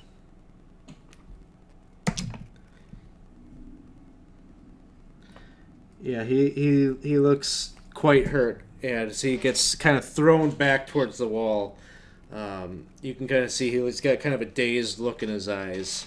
Uh-oh. This no good. No. And it is his turn, and he just has the look of a man who's like concussed, like he's running on adrenaline or something. He steps forward from the wall and he tries to like throw his hand axe in the skull of this thing. He misses. His movements look a little bit delayed as he's staggering there. And then it turns to Lander's turn. I fire my crossbow again. I aim better this time. Always good start. 14. Does that hit? That hits.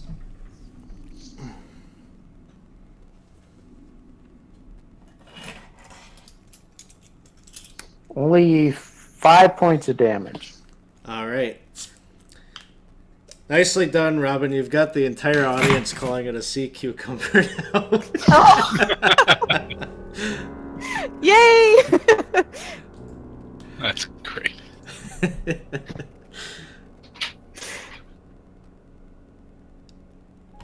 All right. It is now Gobo's turn.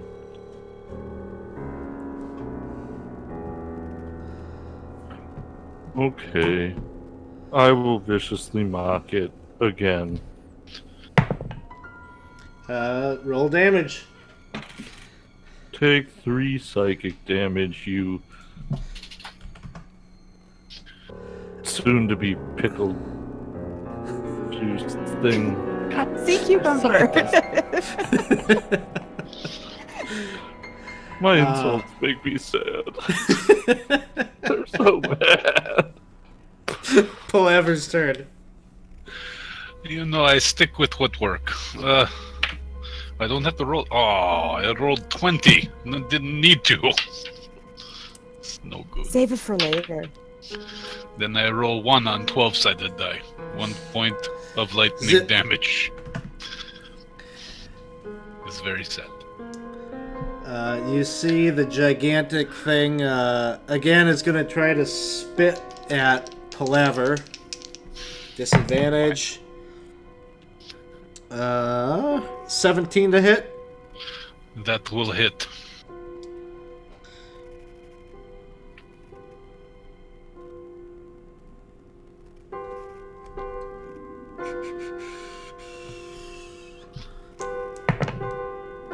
You're not wearing armor other than the mage armor, right? Indeed, no. Just Okay. silver lame. Alright, you end up taking 3 points of acid damage. And your clothing is scarred a bit by the acid. And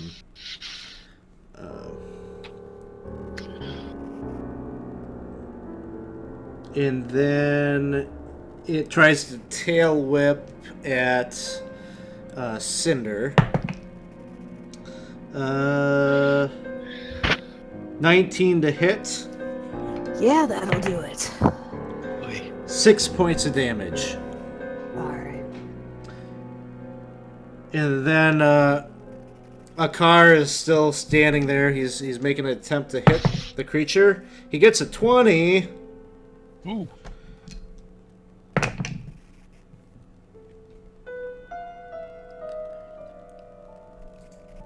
And he gets a good... You see his hand axe kind of split right through the skull of the gigantic slug creature. But it's still up. It hasn't fallen over yet. So then we move to Lander's turn. Fire in it once more.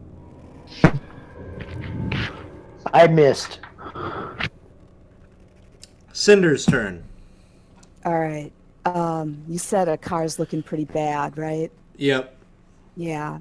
I'm standing right next to him, so I'm going to cast Cure Wounds. Doesn't really pay if our host gets killed in the midst of all of this. So, This fair point. 10 of healing for him. Okay. As soon as you do that, you can kind of see like his eyes look much more alert. That kind of concussed look that he had seems to kind of go away, and he shakes it off, and he kind of gives you a wink as he is continuing to re-engage in the battle. All right. Keep it up, dwarf. Let's go. And then we turn to Gobo. Oh man.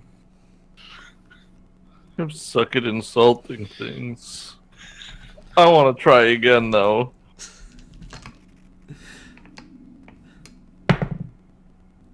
Roll damage. Take 3 more psychic damage. What do you say? Jerk! The whole thing just starts to like seize up, and it starts to like crack, and it falls over as it just starts to discombobulate. No! You did it, Gobo! Gotta keep it simple. Oh, that insult must have been one doozy of an insult. Jeez. Yeah, it's really, I don't like it when people call me a jerk. It makes me feel sad. Akar just has like a horrified look in his eyes as he looks at you, Gobo. What? Do you know what that word means in dwarf? Oh, I bet it's funny. Not so funny. That hurt me a little bit when I heard you say it. I'm so sorry. It worked. File that one away. Use it again. That's a winner. Yeah. Maybe I made a mistake. I don't know. What kind of person are you? You want to get this done I'm or not? obviously a pretty Okay, terrible whatever by person. whatever means necessary, I suppose. No problem. Okay. We'll even tolerate swearing on this adventure.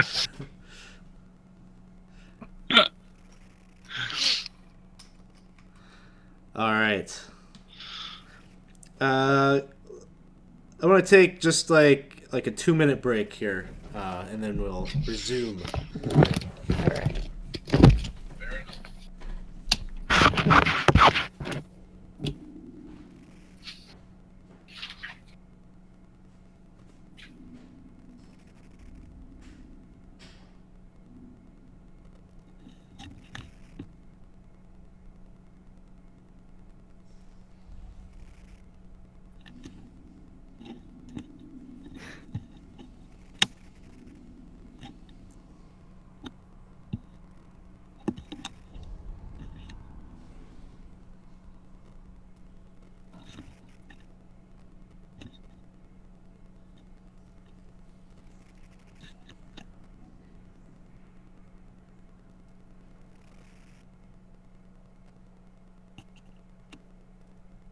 Do you think it's supposed to be this hard?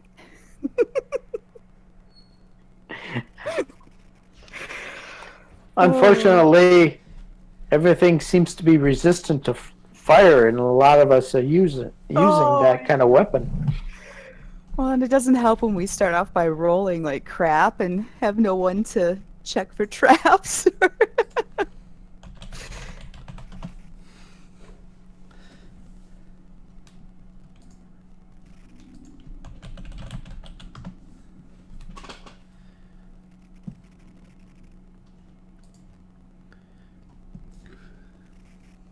It's Gygax Day.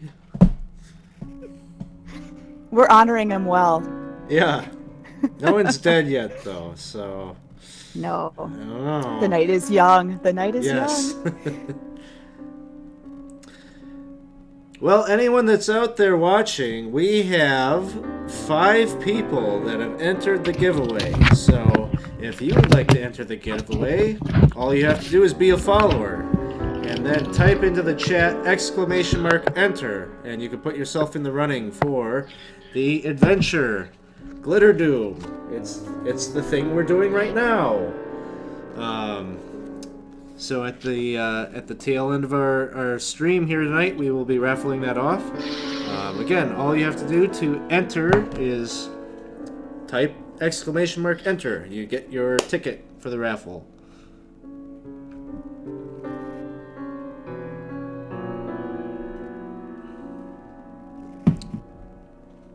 So,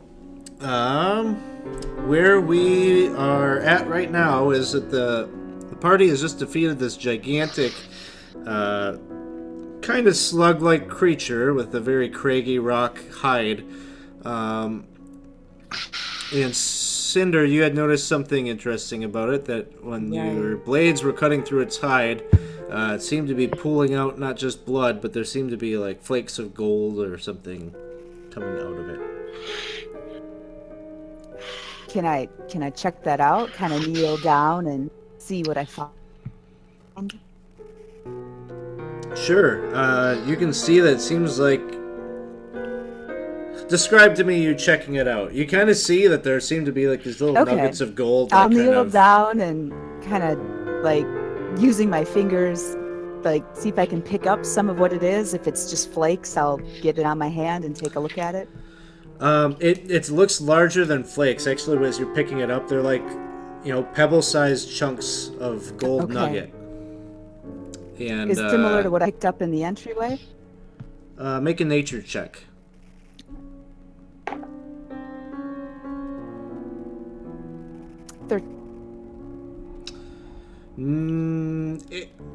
To someone that didn't know better, they would look the same. But you're checking this out. This looks like it's actually valuable versus that pyrite from the entryway. And you assess that that's probably worth about 25 gold, just that little piece in your hands. Well, then I'm going to pick it up and maybe grab a couple more. Cinder, what is that you got there? It looks like it could be valuable. So I'm picking some up. Do you want some too? Oh, finally! Finally, we find something. Yeah. Is there a lot of it? I don't know. Does it look like a lot? Do we have 10 minutes? Yeah. Okay, I pull out little pearl and sit down and start an incantation. And for the next 10 minutes, I'm holding one of these little pieces of gold. And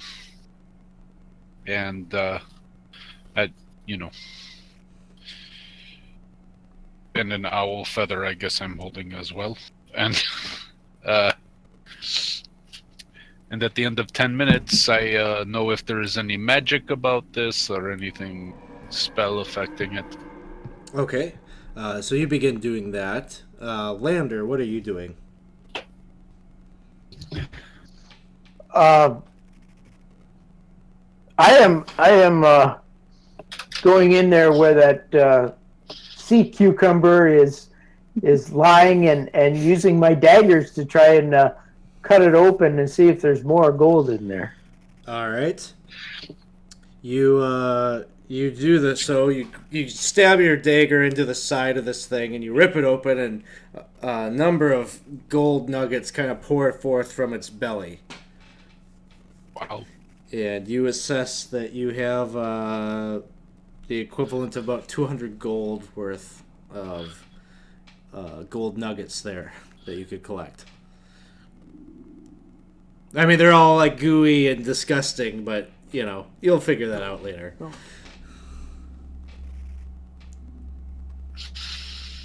So we're picking them up and wiping them off the best we can and stashing them away. Sounds like a plan to me. Have we agreement to, share profit, or should I be picking up my own? No, I thought that was the agreement, that we split the profit. Okay. Equal shares. Yeah, equal shares. Is good. Okay. I don't recommend putting anything in your pockets just yet. Could be cursed. Okay. Anybody able to tell us if it is or not? Kind of working on that. Okay. Then we'll just pile them up nicely. Not sure I can find out if they're cursed or not with Identify. I don't think so.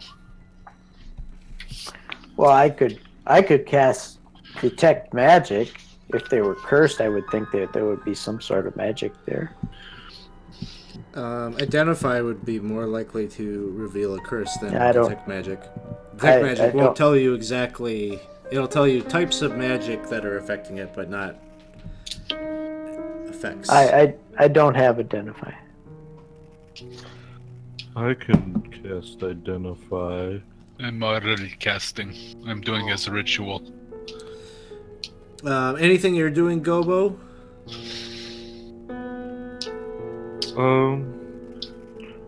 Yeah, just looking around the rest of the room, and other people might have done that already, but... Basically, you're searching around the room. You can find, basically kitchen stuff. You can find like rusty old knives and broken plates and things from when this hall was in order. And you can imagine a bunch of miners sitting at these tables when they were in good order, chowing down and enjoying in conversation. But it's been hundreds and hundreds and hundreds of years since those days. But give me an investigation check. Okay.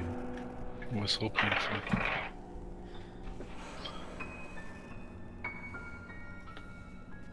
2. And that's what you find.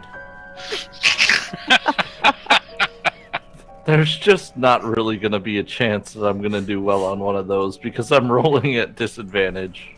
Yeah. And I'm at a negative to that, so... what's this thing in the bottom, in the I left-hand could aid. corner of the room? There's like a curtain there. Pay no attention to the man. Yeah. I will was in go the over play to once. I will go over to the curtain. Does the Alright. part in the middle or from the side? It's kind of just like a very plain looking kind of drab linen cloth. Okay, I'll stab my sword through it. Alright, it pierces right through it. Nobody was on the other side of that, were they? No, didn't seem to be. Then I will pull it aside. You pull it aside, and on the other side you see like a big iron oven and some cooking, kind of a cooking area. Pots and pans scattered about on the ground. There's kind of like a pipe from the stove that leads seems to pipe up and into kind of the corner of where the ceiling and the wall meet. That it would ventilate the smoke out of this area. Okay, let's go to a different room. What do you guys? The 10 minutes is up on your spell there, Palaver, and you were doing a detect magic on the gold. Is that right? I was doing identify. Oh, identify. Nothing magical or special about it other than it seems to be true gold, valuable gold. Okay. Now a good time to put in pockets then, All right. Although, but I'm hearing voice. Hold on. there seems to be something about the gold, as your spell is Identified tells you. Do you have the text of it handy? I can get to it very quickly. 252. Identify. You choose one object that you must touch throughout the casting of a spell. If it is a magic item or some other magic imbued object, you learn its properties and how to use them, whether it requires attunement to use and how many charges it has, if any. You learn whether any spells are affecting the item and what they are. If the item was created by a spell, you learn which spell created it. It doesn't tell me curses or anything like that, but my thought was this might be magical since it was coming out of a body. Or spell created.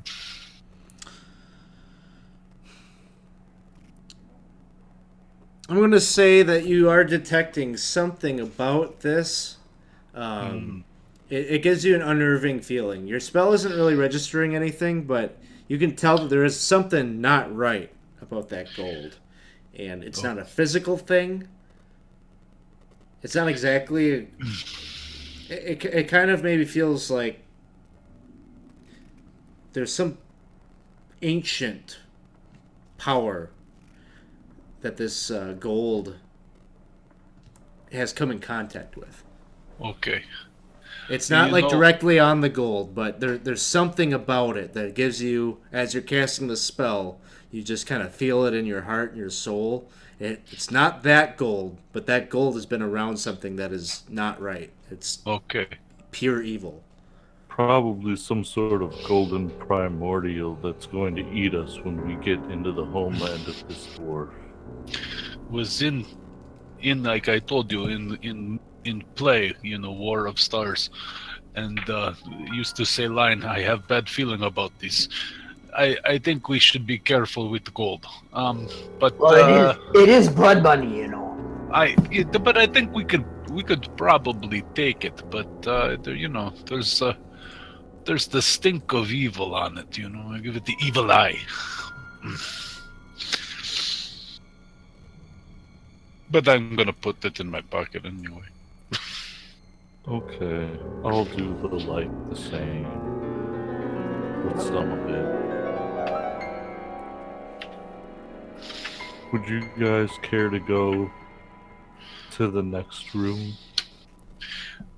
Now's good This time. room's kind of got a lot of bad emotions in it.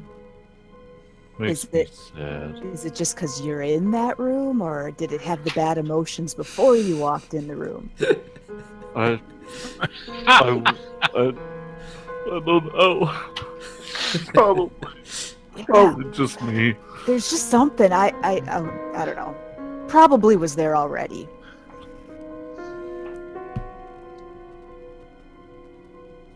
There was no other way to go from the kitchen area. Okay. I think maybe door in corner here, or The one in front of a car? that was what I was thinking. Might as well. Shall we mage hand again? I don't have that spell. I have to ask Landers. I mage hand to open the door. Alright. So you open the door.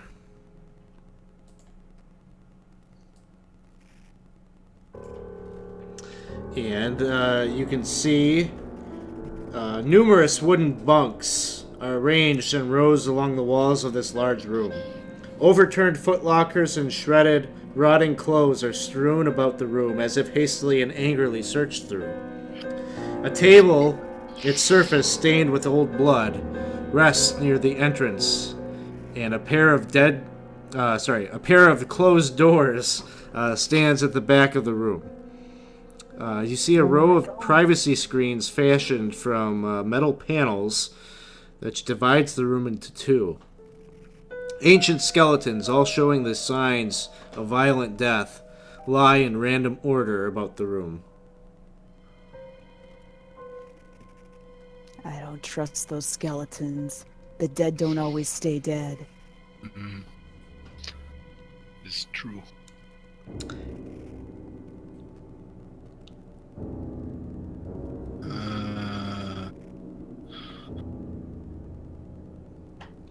What? Shall we just go to a different room then?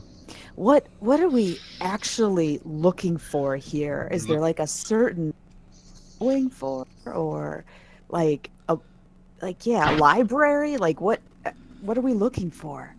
Treasure. More treasure. Well, your friend, the dwarf Akar, says, what I am looking for is some kind of information that could help me find my home. Hey, Monitor Wizard, thanks for the follow. All right, I see that you've already figured out how to enter the contest, so huzzah. Your dwarf friend says that he's looking for any information that can lead him home. Ancestral home.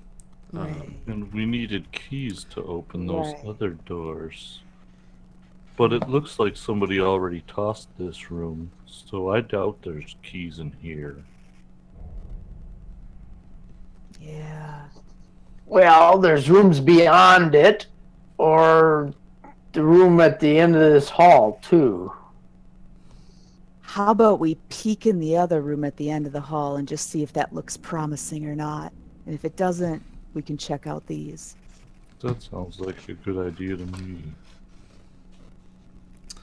Okay. Someone's checking out the room at the end of the hall. Who's doing that? Well, I don't want to actually open the door. I am. Okay, I'm using Mage Hand to open that door. Okay. It opens. And then for your vantage point, you really wouldn't... Okay, you move ahead. You look into this small room, which contains a bed, a clothing trunk, and an open wardrobe, all of which bear the signs of skillful construction, clearly by dwarven hands. The bed and wardrobe have been stripped of their contents, and the floor is covered with torn bedding and clothing. The trunk is closed. It appears untouched.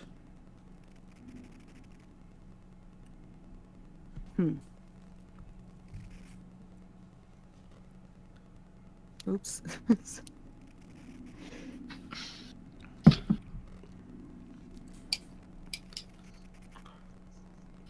So, All right. open the trunk? Just stab it first, though, because Is- it could be a mimic. That's a My- good idea. My Mage Hand will check out the trunk to see if it's locked. Yep. Your mage hand tries to lift the lid. Clearly locked. It does not open. Just kind of jolts the whole thing with a thud. Open sesame. I don't think any of our group can pick locks, can they? No. Can set it on fire. We could drop it from a height, see if it breaks open. What is it made out of? It is a wooden trunk. Okay. I'd like to kick the crap out of it till it opens. Alright, you're kicking this thing with ferocity. But that doesn't seem like it's going to help much. Doesn't someone have an axe? Could that I work? have a hand axe, but it's full of goo from that thing we just killed. Well, maybe it'll help. It's like acid. The dwarf has some axe. Oh yeah, is there any acid left on the floor or on Paravel's clothes from when the monster spat at him? By this point, there had been some acid, but it's kind of like seeped through the stonework and eaten through it. Some time has passed by now because you waited for the ritual cast. True. Okay.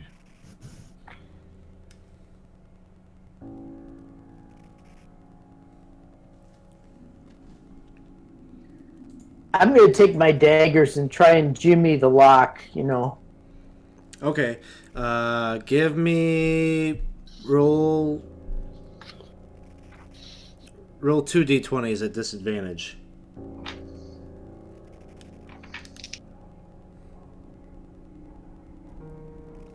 Although, I guess a friendly reminder that your party has an automatic success that you could use.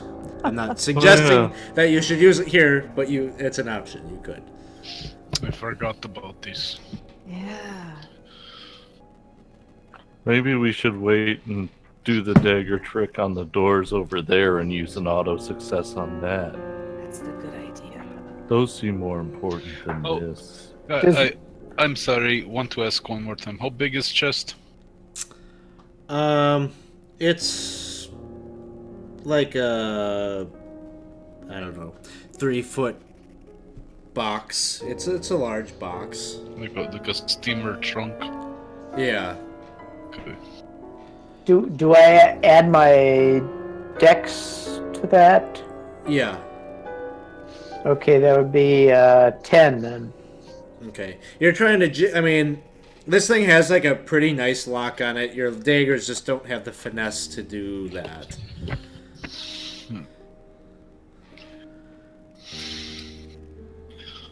Like to don't have good spell. I got nothing. No.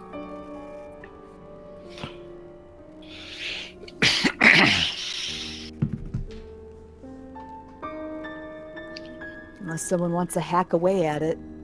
Anybody with an axe want to give it a go? I mean, Akar is there. He's recovered his second hand axe. He's got hand axes at the ready. He says he's willing to do it.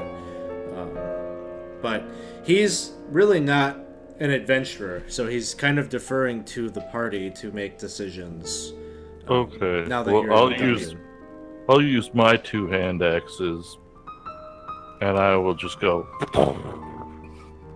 like right. it's a drum. I'm proficient at the drum. Give me make 2 attack rolls. I rolled 2 18s. Okay.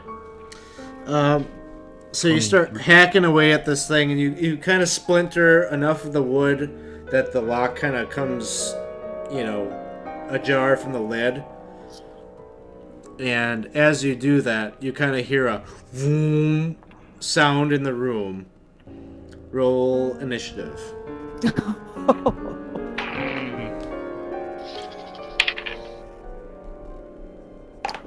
as bad as normal.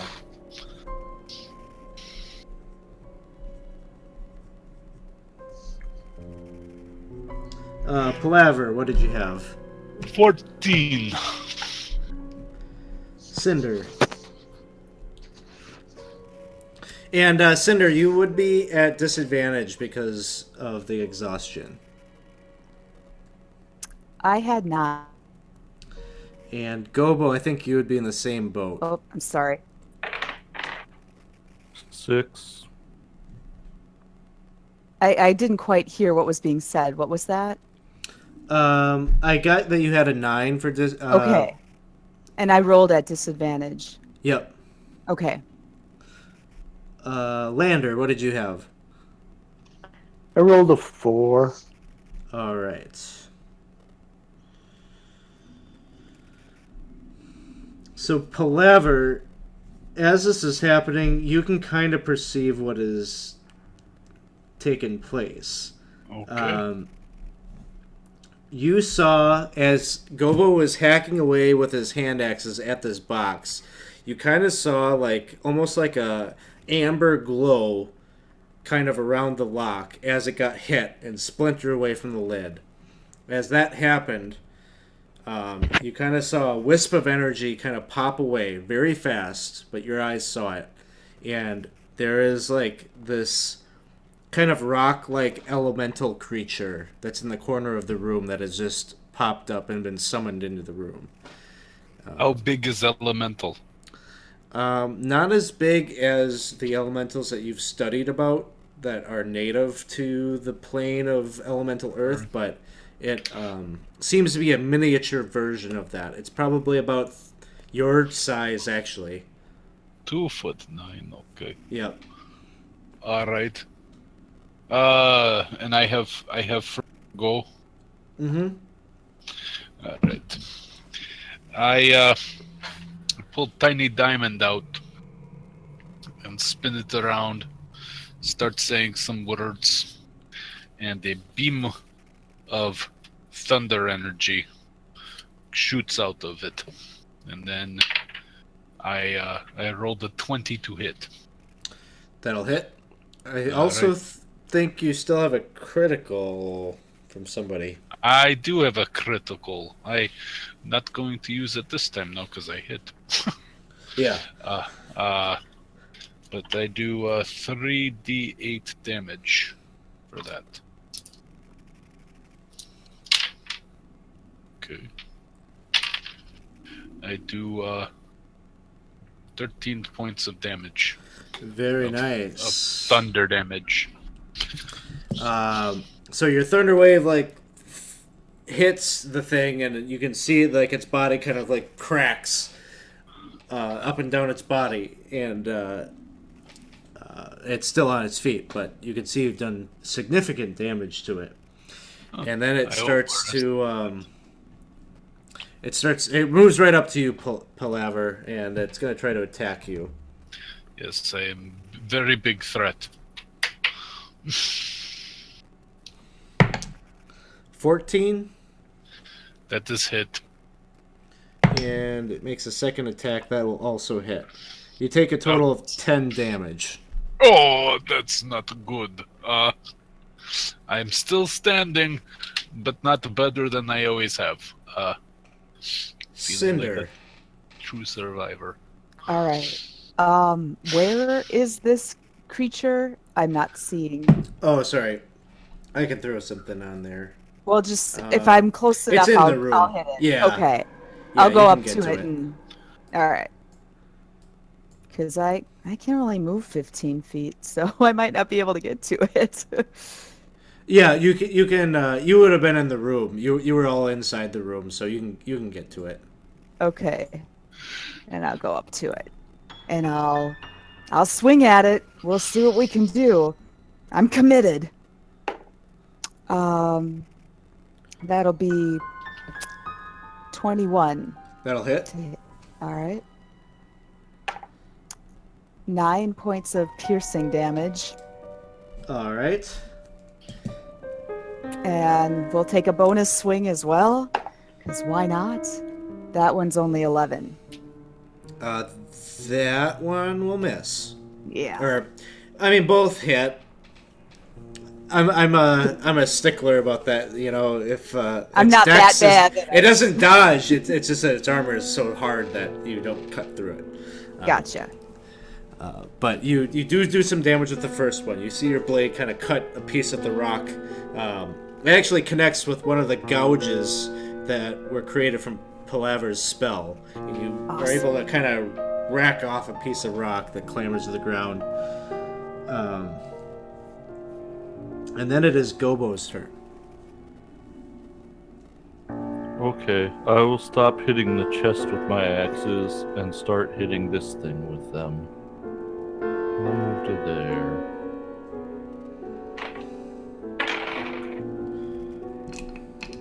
Does a 13 hit?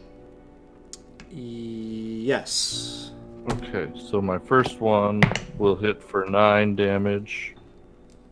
And the second one is a 17, and it'll hit for 1 damage.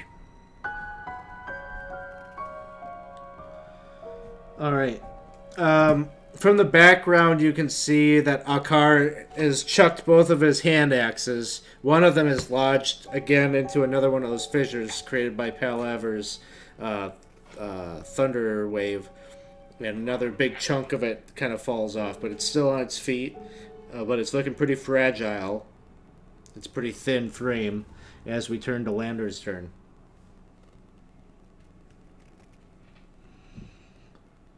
All right, I'm firing the crossbow again.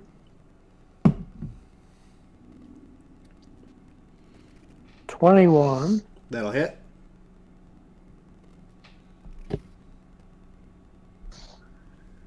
Only 4 points of damage. That's enough. What did you use? Your crossbow? It hits like a critical point in the middle of the thing, and that seemed to be the one stone that was kind of holding the frame of this creature as it just shambles into a pile of rocks on the floor. And actually all the rocks just kind of like seem to vanish after you do that. So no gold glitter from this guy, huh? No, he seems to have been summoned into the room by some power or incantation that was placed on that box. Must be important. Now, when we look into the box, is there anything left in there? Okay, Lander, you go over and you're lifting the lid off the box. Yes.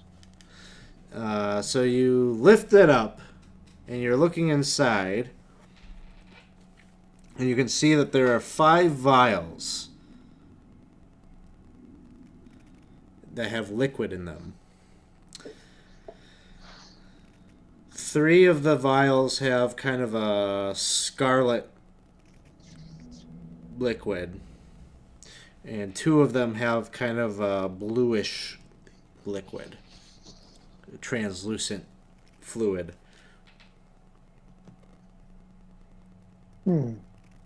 There also seems to be a comb and a leather-bound ledger and a silver key on a chain. It's always good to find key. Now we just have to figure out what it unlocks. If only I could do Zelda sound. I think the key probably unlocked this trunk here. Oh, wouldn't that be? I'll put it inside. It's counterproductive. I was Yes. on the same page as you, man. I thought it unlocked this thing too. It certainly could be. But you know, I would like that we vote. I would like to vote that we take short rest. I'm not feeling so good, and would like to get some spell back. I'm going to allow you guys to do a short rest. I have to grab a charger for my phone real quick, so I'll do the take Song care of of your Rest. short rest stuff. I'll do the Song of Rest Bard skill so everybody can get an extra D6 back. Oh, Aw, cool. how nice. Thank you. And I am taking. But you have to listen to one of my terrible stories. Well, I mean my epic stories. It's all right. I'll just rewrite it in my head. Go on. Tell the story. Oh, I don't really have one I was gonna tell. This one's called the Unsuccessful Alchemist and the Jam, the Jar of Preserves. Does he succeed? No, he's very unsuccessful. But he does eat delicious preserves, Well, that's a success, right? which were poisoned, and then he dies. I had friend once. Had deck of cards. Told similar stories with cards. Upside down cat lady. Told story of ironed pinata. Ooh, that just sounds mean. Yes. Also very sad story of jilted mermaid. Left without date for night. Boy, you Came up guys the- are... You're a whole bundle of laughs, aren't you guys? All right. So you guys finish your short rest? Yeah, I burned a hit die. And then we got Same 6. here. All right. So you just found this trunk full of vials. I could, once short rest completed, I could spend another 10 minutes doing identify if we'd like. Well, I could do an identify ritual on the other one, because there was 2 different colors of vials, right? That would save time. Yeah. All right. 10 minutes passed. You both cast your ritual. The scarlet-colored liquid is of a healing potion. Huh. The other is a more uncommon potion, one that you've probably never encountered. A potion of vigor restoration. Oh, that's probably good for glittery arms. And legs? Yes. Yeah. It cures any existing exhaustion levels by 2. Can we each take one of those now, Please. please? I have no dog in this fight. You you do what you would like. I would like to drink one of those, and you should drink one. I definitely would like to drink one of those. Akar seems kind of amazed about this liquid. He's read about it. That dwarven alchemists used to brew such a thing that would allow miners to persist for very long hours. Apparently, they were successful alchemists. No poison preserves for them. Yeah, but they were. Seemed like they're making some kind of steroid. You know, I'm not sure this is good for miners. How are we spelling miners here? Is We're it talking about the ones with the axes. not the little children? Okay, No. because I think that would be bad. You're giving the drugs to the little kids. It's not so good. Akar says in Dwarvish there is no difference between the word. We have one word for such thing. How many of the healing potions are there, did you say? There are 3. 3. And is it one dose per bottle? Yeah. Okay. So if Gobo and Cinder both drink one of them, they will be completely rid of their exhaustion. Yeah. Was that the restoration or the healing? There's still 3 healing potions left after And we then drink there's the 3 blue healing ones. potions, yeah. Okay, so the blue ones have been drank, and then we have the bloody red ones. Okay, I think he said scarlet. That's different. Yes, crimson is the blood one, right? Yeah. Okay. Yeah. give the healing potions to those that are usually up front. So, I guess that'll be me. No, that's her too. Yeah, the 2 of you are, sort of, are pseudo tanks. You take 2 because I'm probably gonna die anyway. Well, I don't want to be hoarding all these potions. I'll take one. Just Who- take 2. It'll make me sad if you don't. All right, then. We'd hate to have you be sad. I'm sad anyway. I That don't think sounds you can help that. sounds like you're taking people emotionally hostage. I'm not sure this helps. I just think.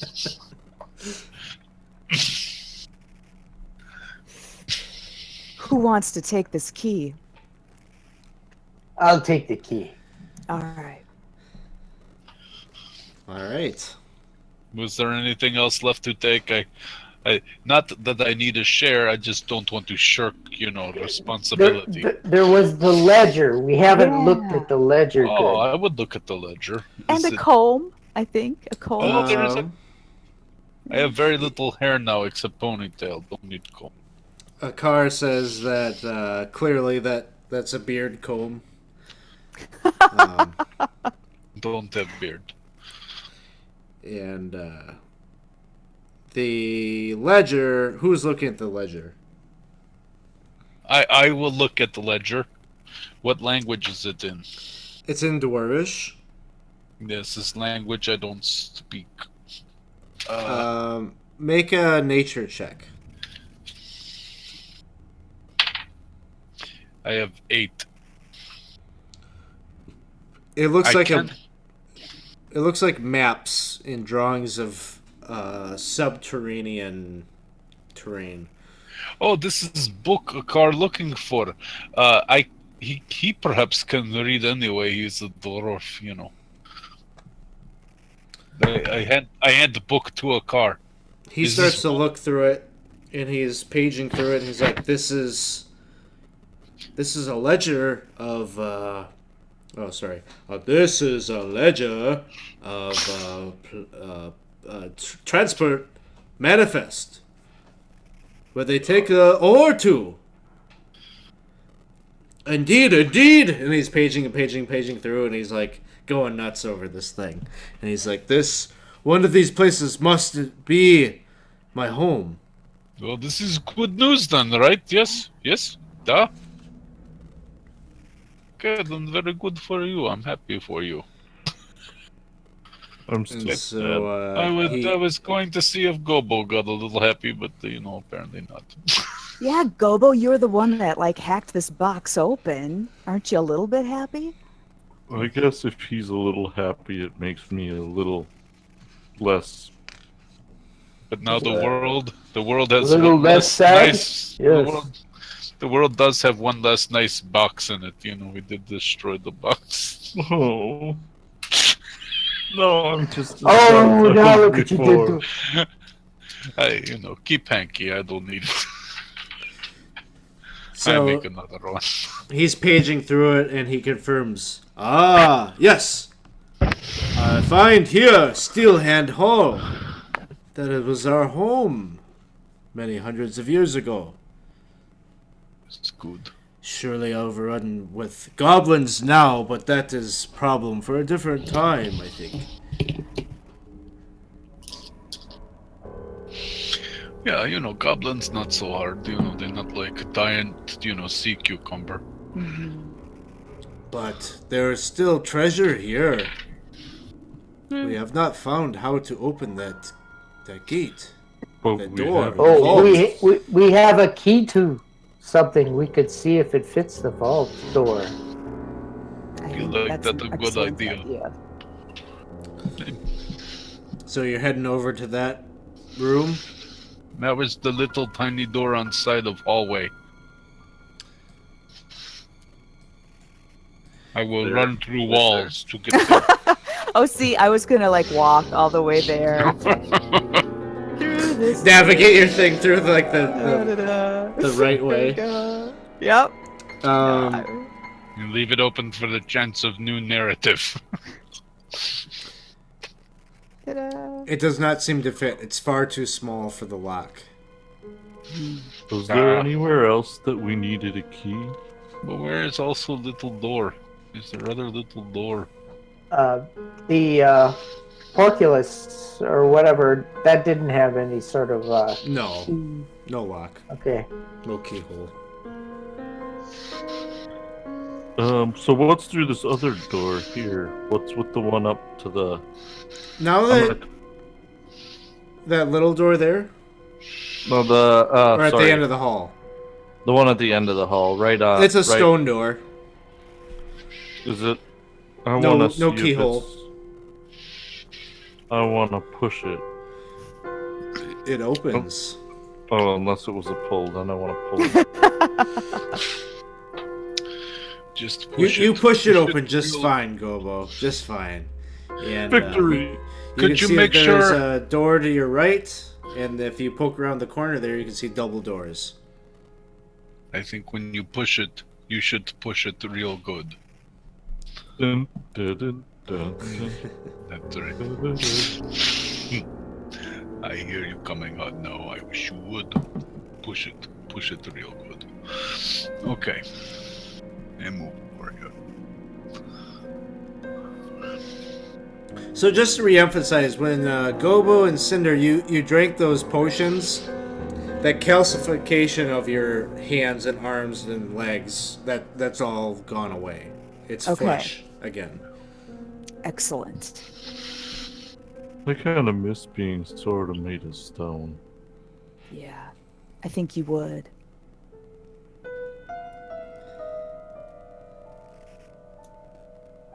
Should we go through the double doors or the single door? Double doors make for greater entrance. Okay. We'll go to the double doors. Do you want to Alright. open them? I feel like as a wizard and smallest person, maybe not such a great idea. Okay, I'll open them. Gobo, you open the double doors? Yeah. I'm up there too. Alright. You open the double doors. This does not And- look. A tremendous you basically see a big winch that is attached to an overhang, a mechanism over what is basically a very large well. A big hole, mortared around it. There's a wall, maybe about 2 feet or so. But there's a big bucket that hangs there attached to the rope on the winch. And it's a massive bucket. It's like a 20-foot diameter bucket Whoa. that hangs there.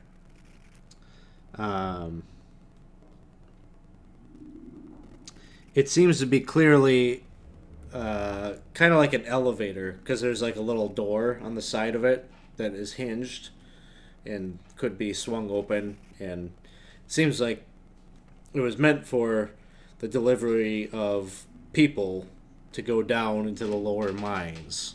This is the entrance to the main area of the mines. And you can see a little kind of like iron canisters, almost these minecart looking type things that ore was probably delivered up and down from. And there's just kind of a smell of mineral and subterranean earth here, coming from Is it the whole. is it clear how this winch can be operated? Yeah. There seems to be, device over there that one could operate it and lower the bucket.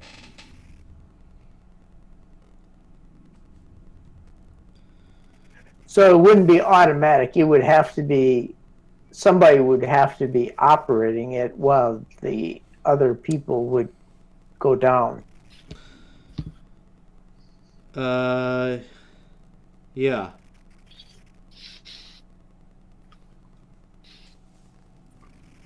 Do we want to get in the bucket and go down? I don't know about you, but I'm not overly keen on that idea. Well, Yeah. we don't have to. We could. There's lots of other doors to look at. Just to be clear, Akar, are you happy with what you've found so far? He says that he is happy because he found that ledger. He thinks he can find his way back home with that. So basically, we're just moving on, continuing on for greed, right? Well, yeah. Not that I have anything against that. I'm Well, just making sure. You can hear suddenly, as you say that, a voice on the air say, "Leave everything that you have found. Drop it." Everything, including sort of the goobery cucumber gold. Everything.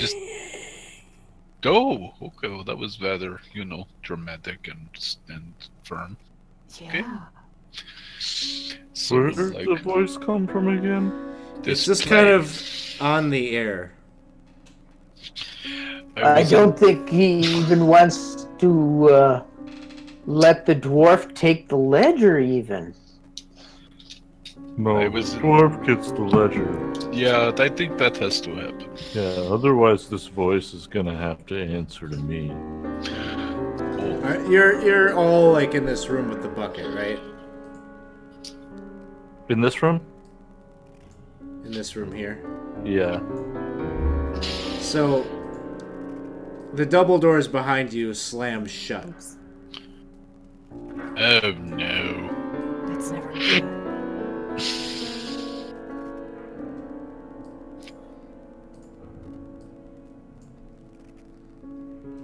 I tried the doors. Are they locked now? Yeah, they seem to be closed. You're trying to like open them, it doesn't open so easy. Let me out!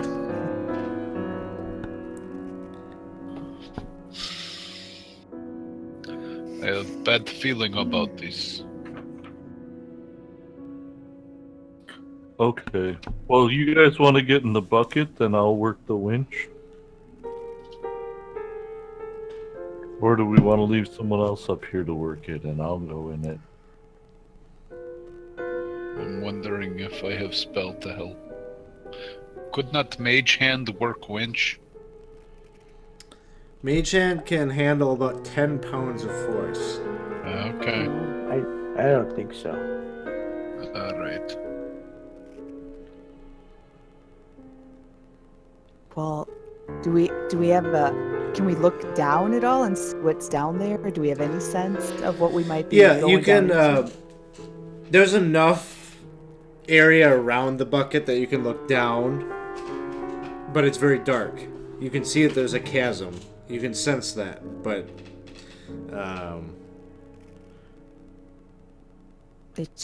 we don't know what's down there. I mean, obviously we can't get through the doors we just came in, but for all of us to go down there seems risky. it seems like it goes at least 30 feet, which I think is like the extent of like the light spell, the bright light. Then you can kind of see dim light that goes down. Cinder, why don't you give me a perception check? You're checking that out. All right. 22. Okay, you think that you can see the bottom, about 40 feet down. All right. Do I see any movement?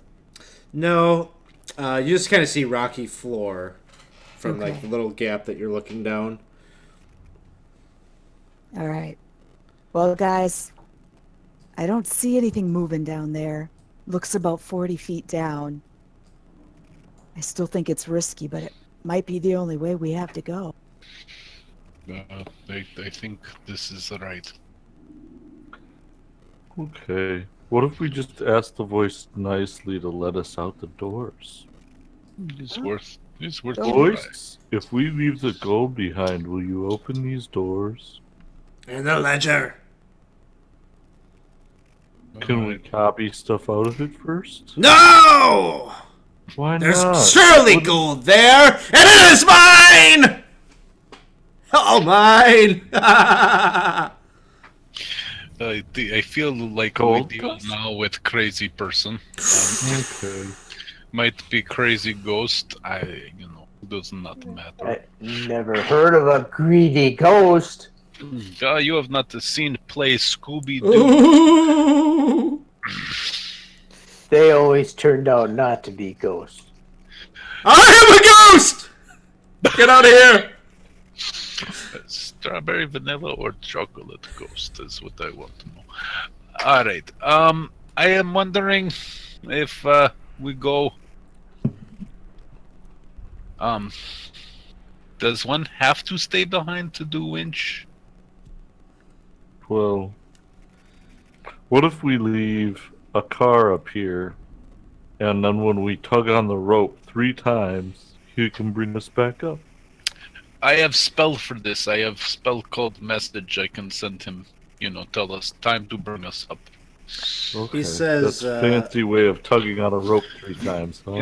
It's true. It's true. It's like cell phone. he says, I have message also. So we can send message. So- car is so so we are a backup. pleased that you have so many abilities to communicate a car, but really, this is no problem. I can hear you with 2 ears. Oh Yeah. yeah, I guess it's not that far down. Guys, Yeah. let us up. Yeah. I guess overcomplicating problem is something we all do. I am What if we are- extraordinary in so many ways. I can hear, I can see. It's still an impressive spell, and you never know, it might come in handy. What So, if somebody hang on had to that. cast a silent spell on us? Then we would have to tug the rope. And that's true too. No problem. You talk to me however you would like. I will lower you down. My ribs hurt really bad. Not looking to fight spooky ghost man. Okay. I'm ready Sorry to that go. your ribs hurt. That makes me kind of sad. It's okay. Make something. Is philosophical question. So you all jump in that bucket there. Yeah. He starts to lower you down.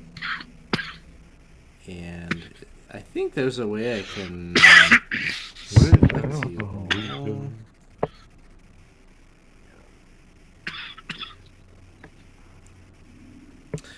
Would you all do me a favor and grab your tokens and join me at the lower left-hand corner of the map? Lower left hand corner. Yes.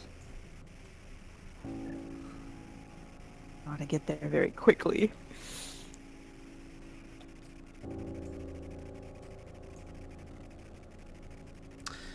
You are lowered down, I lost. and there is a great space that has been hewn from the mountain rock that forms a cathedral of stone under the ground. As you are lowered down, you can see that the ceiling hangs 20 feet above a rocky floor inscribed with dwarvish runes and religious symbols. A quartet of iron poles serve as guides to the ore bucket, keeping it on track as it descends to the mine floor. In the eastern wall of the cavern, you can see that there's a mine tunnel that disappears into darkness. There's kind of wooden supports that have been built around to support the tunnel that has been artificially crafted there. And near the mine's entrance, you can see a blocky stone that seems to be constructed as some kind of an altar, as it is adorned with flickering candles that burn there.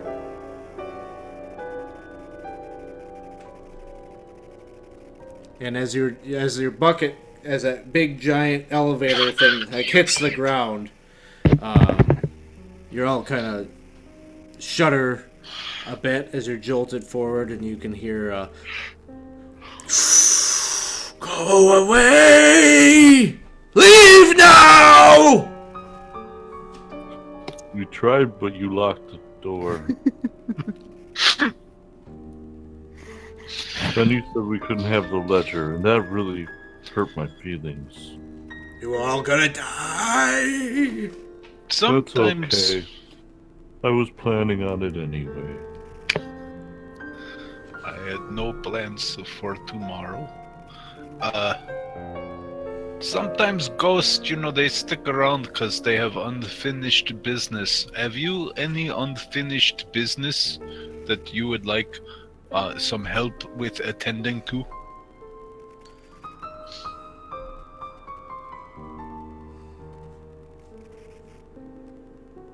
No response. I could tell you a really good story. Would you like that? I would like it.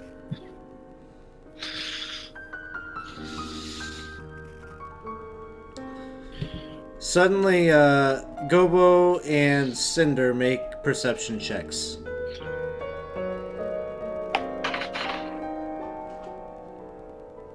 $17.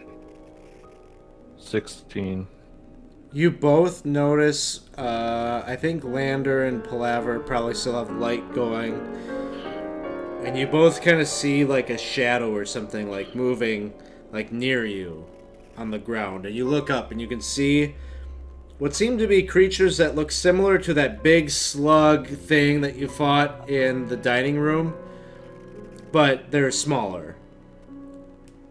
They're And on the ceiling? They're on the ceiling. They drop down. You can all roll initiative. Nice. You were not ropers and surprised. cloakers? What's that? These ropers and cloakers?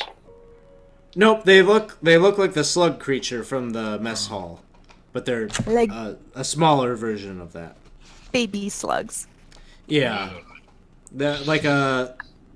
probably about your size as your person versus a large monstrosity that it was up above. I wonder if we killed our mother. Does that make you sad, Gobo? Yeah, real sad. I'm gonna have to tell a story next time about the murder hobos who killed the slog mama.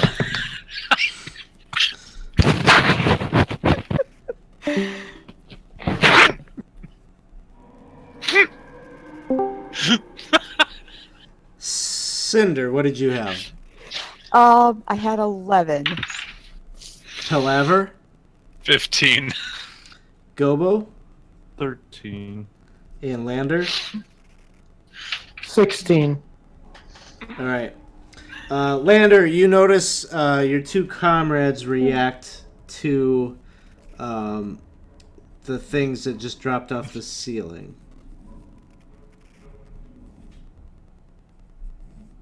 I noticed what? Those two slug-like creatures that dropped off the ceiling. You notice that your comrades react to that. It is your turn. Okay, I fire my crossbow at the nearest one.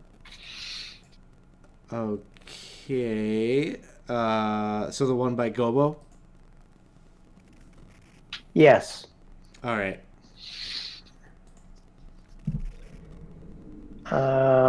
17.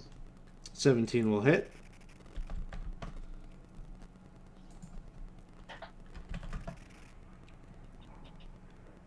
Okay, that does 8 points of damage.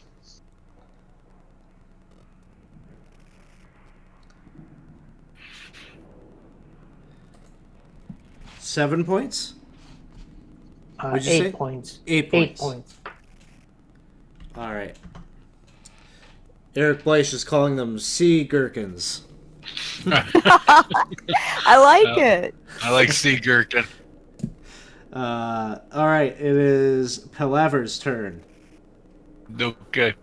I use a little bit of movement. I come closer to, the gherkin on the right there that is threatening my friend Cinder, and I am going to cast Firebolt at it, which I believe I have to roll a hit for. You're attacking the one by Cinder? Correct. But, I only get a 13. 13 will hit. Excellent. Right, and I do 1d10 damage. That is 7 points of damage to the gherkin. All right. You can see it get blasted with the fire damage, and I would say, unlike the creatures you've encountered before, this one seems to be jolted by that. It seems normally affected. I was hoping for that. Um, If I attack the pickle, I expect fire to do some damage. Gobo, it is your turn. I would like to hit this one by me with the longsword. Does an 18 hit it? Mm-hmm.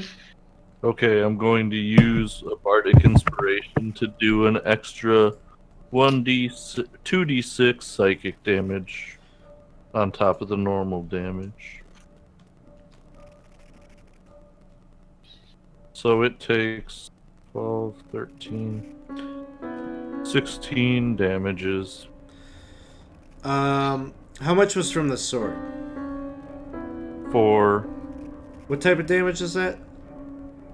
The sword is slashing, the other is psychic. Okay, how much was psychic? 12. Okay, it goes down. Whoa. Eat, poop, slug. I gotta get some, battle music going on here on the stream. What do you play when you fight a gherkin? I don't know. I don't have that playlist, I don't think. When you fight a gherkin. Death to the gherkin!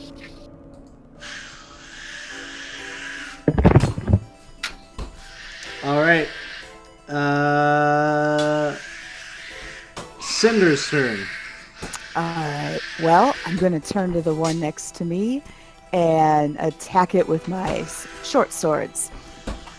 And so, first slice is 12 to hit. That one will do no damage. You'll strike at it, but Oh, doesn't pierce through its skin. I don't know, it's a tough one. Bonus strike will be a 24. That'll hit. Oh. Yeah. Oh. 5 points of piercing damage. Stab it. Alright. The grub retaliates by trying to make a bite attack at you.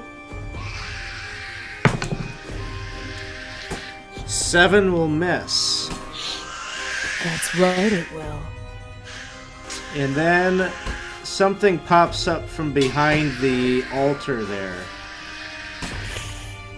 Oh no.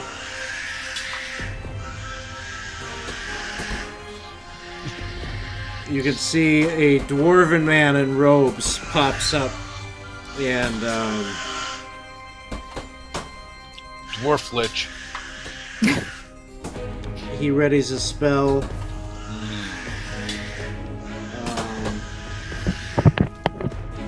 And you can see all sorts of dwarven, like skeletal spirits swirling about him. Necromancer Lich. Why don't the dead just stay dead? It's probably pretty sad being dead. I'd probably not want to be it for that long either.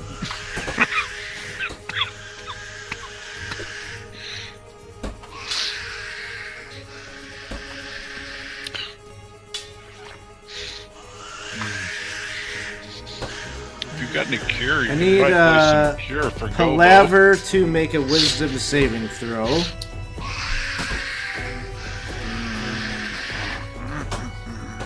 I also need Gobo to make a wisdom saving throw.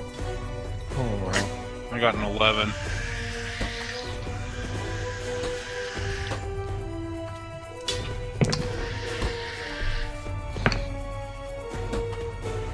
I have a 1. Oh, You both take 16 points of damage. I'm down. Man down.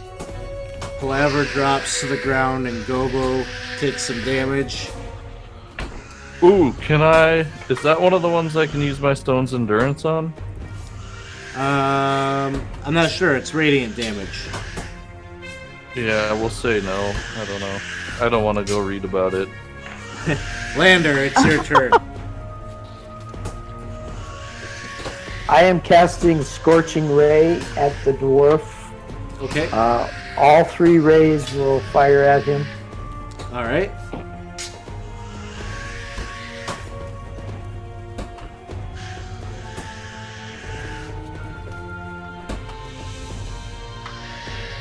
Do I have to do a ranged attack on that?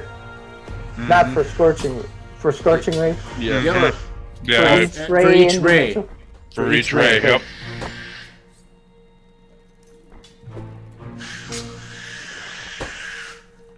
Now, do I add Spell attack what bonus. modifier?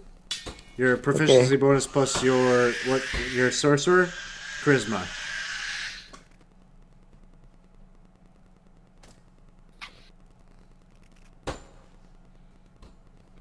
Okay, that would be 14.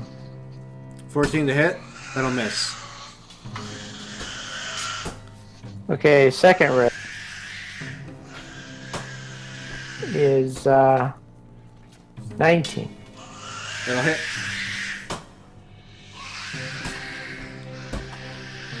Four damage. Okay. And third ray missed as well. Jeez. All right. He seems to not even really pay much attention at all to that. And then we are turning to Palaver's turn. Make a death saving throw. I forgot what I roll for that. You just roll a 20. D20. You want a 10 or higher? I did not, so that's my first death, so... Yep. First death saving throw. One No fail. bonus to that, it's just 10 or over? Just straight roll, yeah. Yep, okay. Gobo, it is your turn. I will point my Goliath finger at this guy and cast Tasha's Hideous Laughter. Oh, I love that I spell. would like a wisdom saving throw, please. Alright, wisdom save is going to be a 17. Oh, that'll...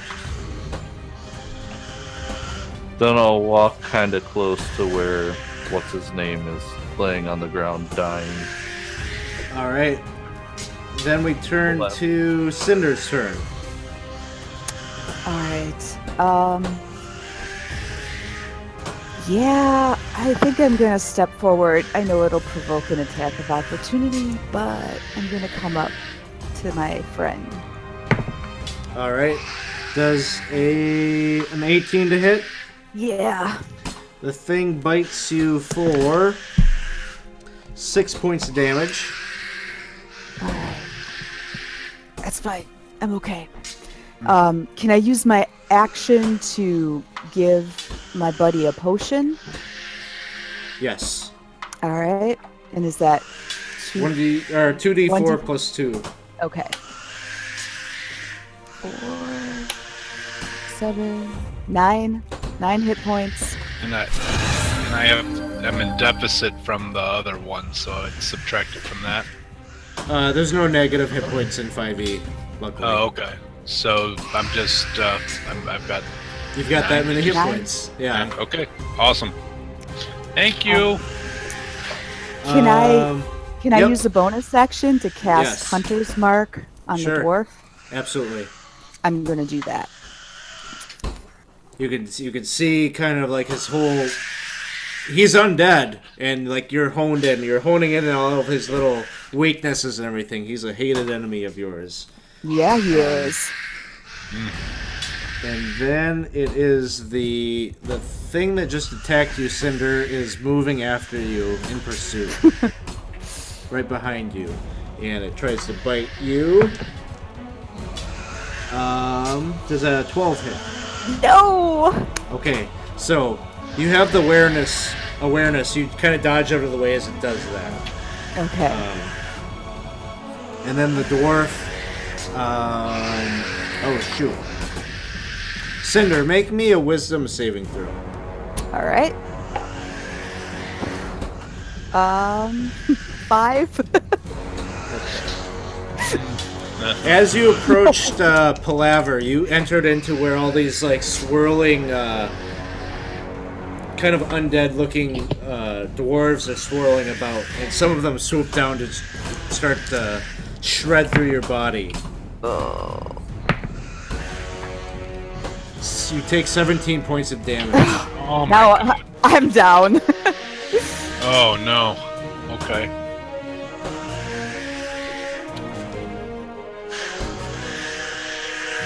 I do have a healing potion on my body if anyone.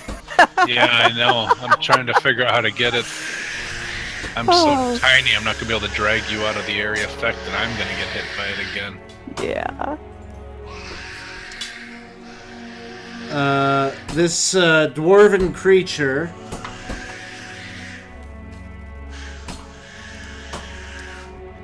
he points a finger at Gobo. Make a dexterity saving throw.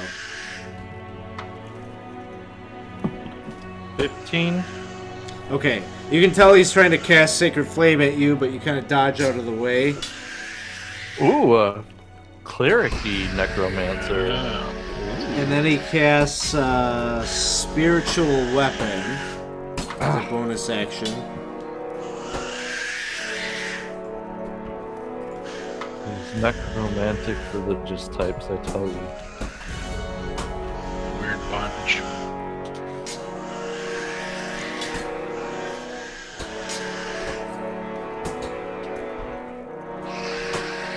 And he makes a melee attack with the spiritual weapon at the downed Palaver. Does a 15 hit? Yep. And that'll be 1d8. Oh man. He ends up dealing 4 points of damage to you. Okay. That hurts. Ouch. And then it is Lander's turn.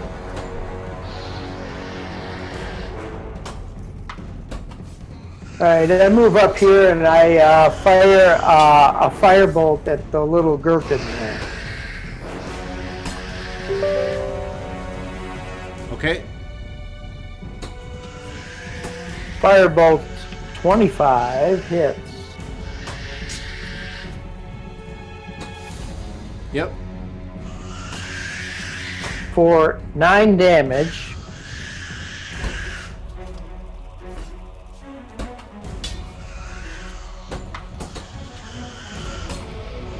Firebolt.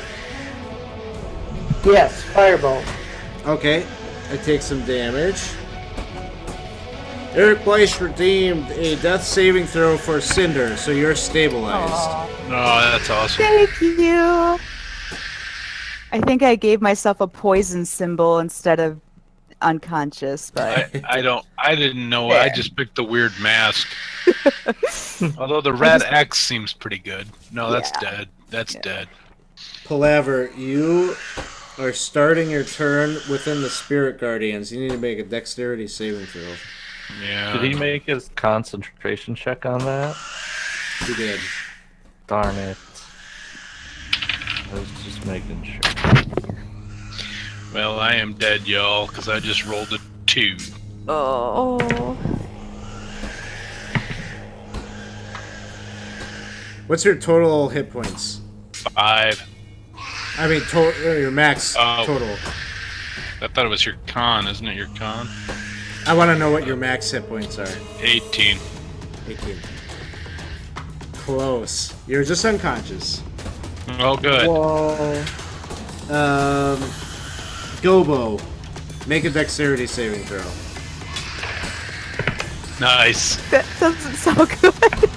13.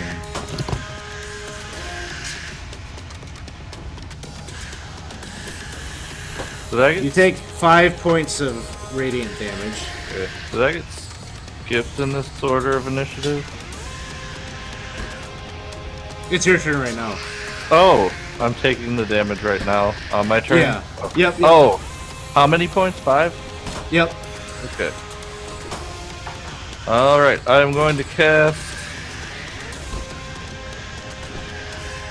Dissonant Whisper. Lander, you have a point of inspiration from Eric Bleish. The audience is trying to get you guys through this one. Alright, I need a wisdom saving throw from him. He fails. Alright, he's going to Rolled a take 2 on the die. 18 psychic damage. I'm hoping he's not immune.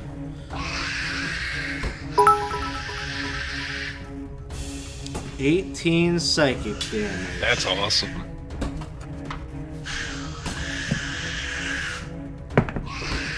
He loses concentration on the Spirit Guardians, which you Oh, guys needed that's very awesome. badly.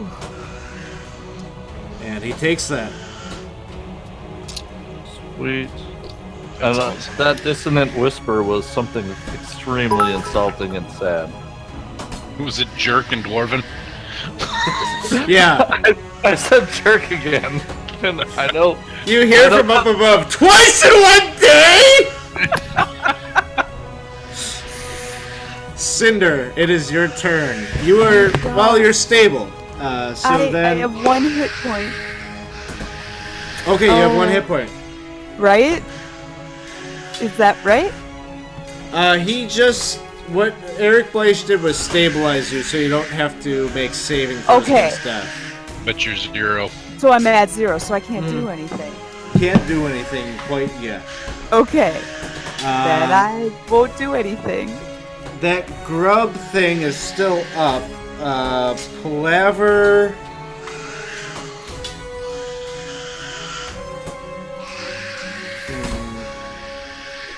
I think the grub is just attacking you, Cinder. Okay. And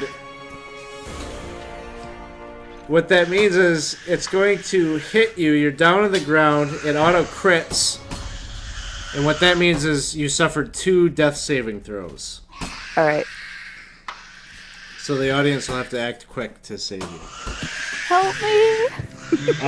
And then the dwarf, Greedy Guts, that's his name. Greedy Guts is going to use a bonus action to try to hit Gobo with the spiritual weapon. An 18 to hit. Absolutely. He hits you for 6 points of damage. Okay, I'm gonna use the Stone's Endurance on that, and that'll X out all that damage. Alright. Then he uses Sacred Flame on you, Gobo. Make a dex save. 18. Alright, you save. 20. Oops, 20. But yeah. And at this point, you feel like the entire underground cavern shudders a bit. And you almost kind of hear like thousands of little feet down that corridor, that mine shaft behind Greedy Guts. Lander, it's your turn. I shoot firebolt at the cuke again. Cinder, you've been stabilized again. Okay, does that mean I get rid of the Yeah. failures? Yep, you get rid of the failures. Thanks! 17. That'll hit. Ah, only 1 damage though. And that was on the grub. Yes. Alright. Palaver. Death saving throw time. I did not make it. But I start again right now, right? Because I was healed, then went down again. Yep. Yeah. Okay. Gobo. Alright, I would like to hit the grub with my sword. The 22 to hit, I'm going to infuse it with that. I'm going to use a Bardic Inspiration to add the psychic damage to it again. So it'll take 8 psychic and 8 regular. It curls up and drops to its back. Okay, then as a bonus action, I would like to cast Healing Word on Palaver. Awesome. So you get 5 hit points. Sweet. Thank you.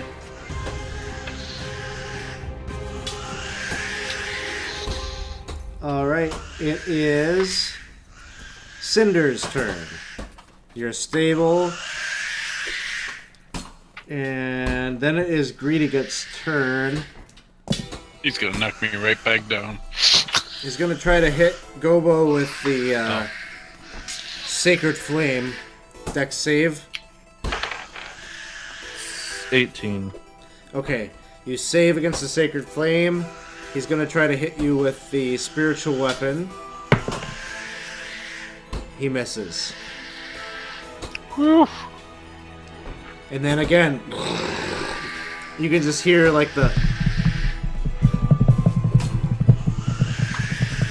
lots of little feet coming down that mine shaft. This doesn't feel entirely stable and Lander. or good.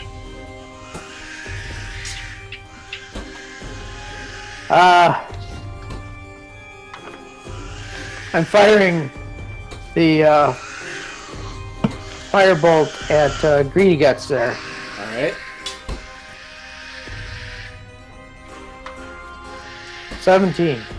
That'll hit. 3 damage.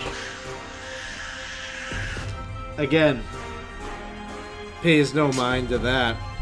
It hits him, but you see no reaction really from him. Palaver. I am going to use the critical I was awarded. And I will be using Witch Bolt again. So that will be 22 points of damage. Wow! From lightning. 22 points. Alright. Wow. He takes notice of that. You hit him with the Witch Bolt, and the electrical coil from your fingertips hits him, and you can see him getting zapped. You can even almost, in a very comical sense, you see his skeletal pattern underneath his flesh as you hit him. And then he's giving you the angry eyes. I am a Yes. wizard like my father was before me. He says, "Electrical energy is supposed to go opposite way to protagonist." It's supposed to go opposite. And then it turns to Gobo. I would like to jump over this altar here in a very theatrical sense, but really I'm just using my normal movement, nothing that would require acrobatics. Okay, Lander, you've been awarded inspiration from Eric Bleish. And I would then like to bring my longsword down on this guy Okay. for a cock die. Then does a 15 hit. Yes. Alright, I'm going to use my Bardic Inspiration to infuse this with psychic damage as well. I'm going to do 6 regular and 8 psychic. How would you like to finish it? Well, Yes! I'm like charging over the altar, and I just kind of like step off and like hit him just in the shoulder, but then the psychic blade kind of like that I add to it kind of like comes off and just like slices into the side of his head. That's just like boop. So he goes down, and you kind of see this like blast of like energy come off of his body, and kind of kicks up a lot of dust and dirt from the ancient mine floor off into that mine shaft beyond, and you can hear very close the. There are lots of incoming. I think we should leave. Alright, so then my bonus action will be to cast Healing Word on the Ranger for 8 hit points. Oh, That's thank you. my last spell, and then I start running towards the bucket. Bucket, Okay. everyone. Time to get in bucket. Bucket list time. Cinder, it's your turn. Okay, I'm like, what happened? Where'd they go? What's going on? You're coming I see to- him running for the bucket. And you can hear all these foot pitter patter, pitter patter, pitter patter. Make you're coming to, you're dazed. Just give me a wisdom check. All right. I rolled a 20. Yeah. You're looking over at the tunnel there. You can hear this hundreds of. You can hear. You're picking up on how fast these things, whatever they are, it's such an enormous pace that they're running. And you can see your comrades are going over to that bucket, clinging to the fact, like, oh, we're gonna make it up this bucket. You don't have Okay. time. Uh-oh. Oh, great. All right. I'm just gonna go towards the sound then. Maybe I can buy them some time. Okay. So you're looking at the mine shaft. You can see the dwarven construction of this thing. And you're peering into the darkness. You don't know how far it goes or the depths, but you're ready to make a last stand here. Yeah, because maybe somebody can get into the bucket and get out of here. All right, Lander, it is your turn. We can't see any of them coming yet. Is that it? And we don't know Can't what see they them, are. but you can hear them. And do we know they are undead, or do we know anything? All you can hear is the pitter-pattering of hundreds and hundreds of legs. Yeah, but we don't know if they're bad. Get in the bucket. It's probably a bunch of rats. It could be. I mean, I don't know that you need to sacrifice yourselves, and I think we all get in bucket and hope. I felt like there wasn't time, No, so I'm trying to buy time. So Cinder alerts you to the fact that you've got seconds before you are Go, going go, to go, be go! devoured by whatever is coming down that tunnel. I jump Lander, it's into your the turn. bucket. I jump jump- into the bucket. All right, you jump into the bucket. all right. Palaver, it is your turn. I pulled out a little piece of paper that's twisted, wrap it around finger, take a little rope out of pack, throw it into air, and say, "Climb up rope." Did you just cast rope trick? I just did. All right, there's a rope that shoots up like an iron pole, 50 feet. It makes it the entire way up the shaft. Start climbing. Gobo, it is your turn. Get in the bucket, climb up the rope, do whatever I have to. Where's the rope in relation to the bucket? See, I had the rope where I am, so that it's like Cinder a- could get to it. Oh, okay. I would I'm going in imagine the the- bucket then. Oh, you're in the bucket. Alright. Because I am thinking, because rope trick takes us to an interdimensional space. It does? Yes. That'd have been good to know. It's a place we can go hide. We have to just climb up a rope, and then they can't see us if we pull a rope up.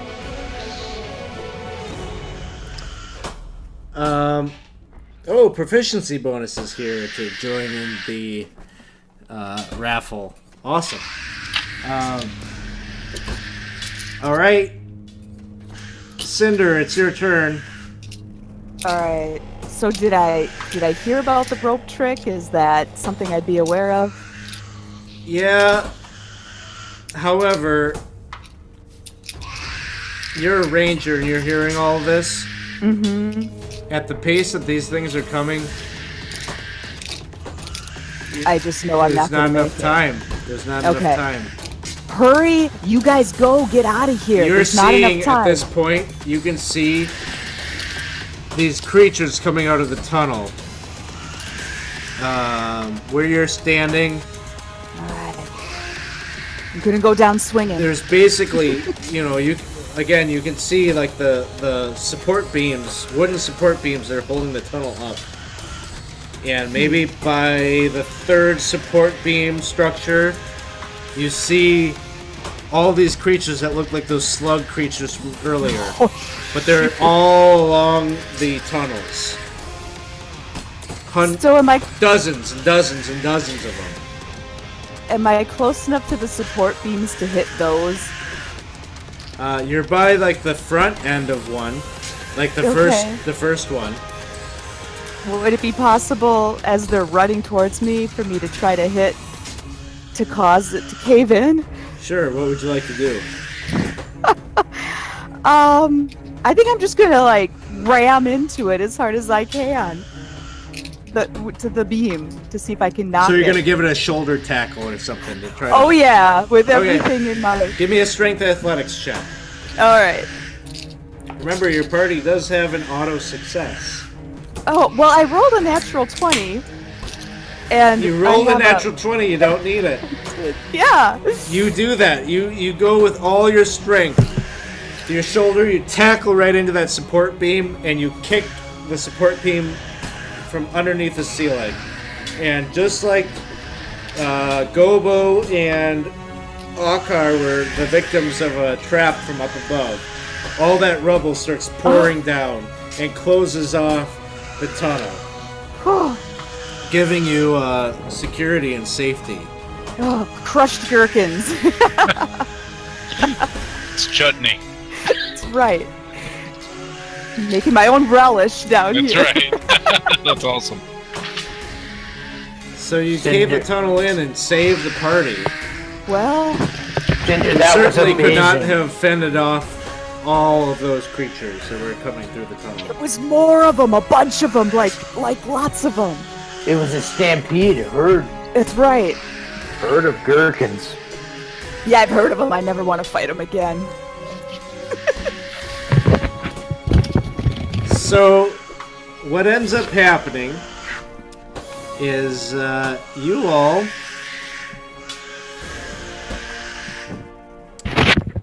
basically save the day here. Nice work. You ended up ending the curse of this gold. You learn in time, you reunite with Akar, and eventually you do find the location of his home, which is indeed overrun by goblins. So, that's a tale for another time, perhaps, but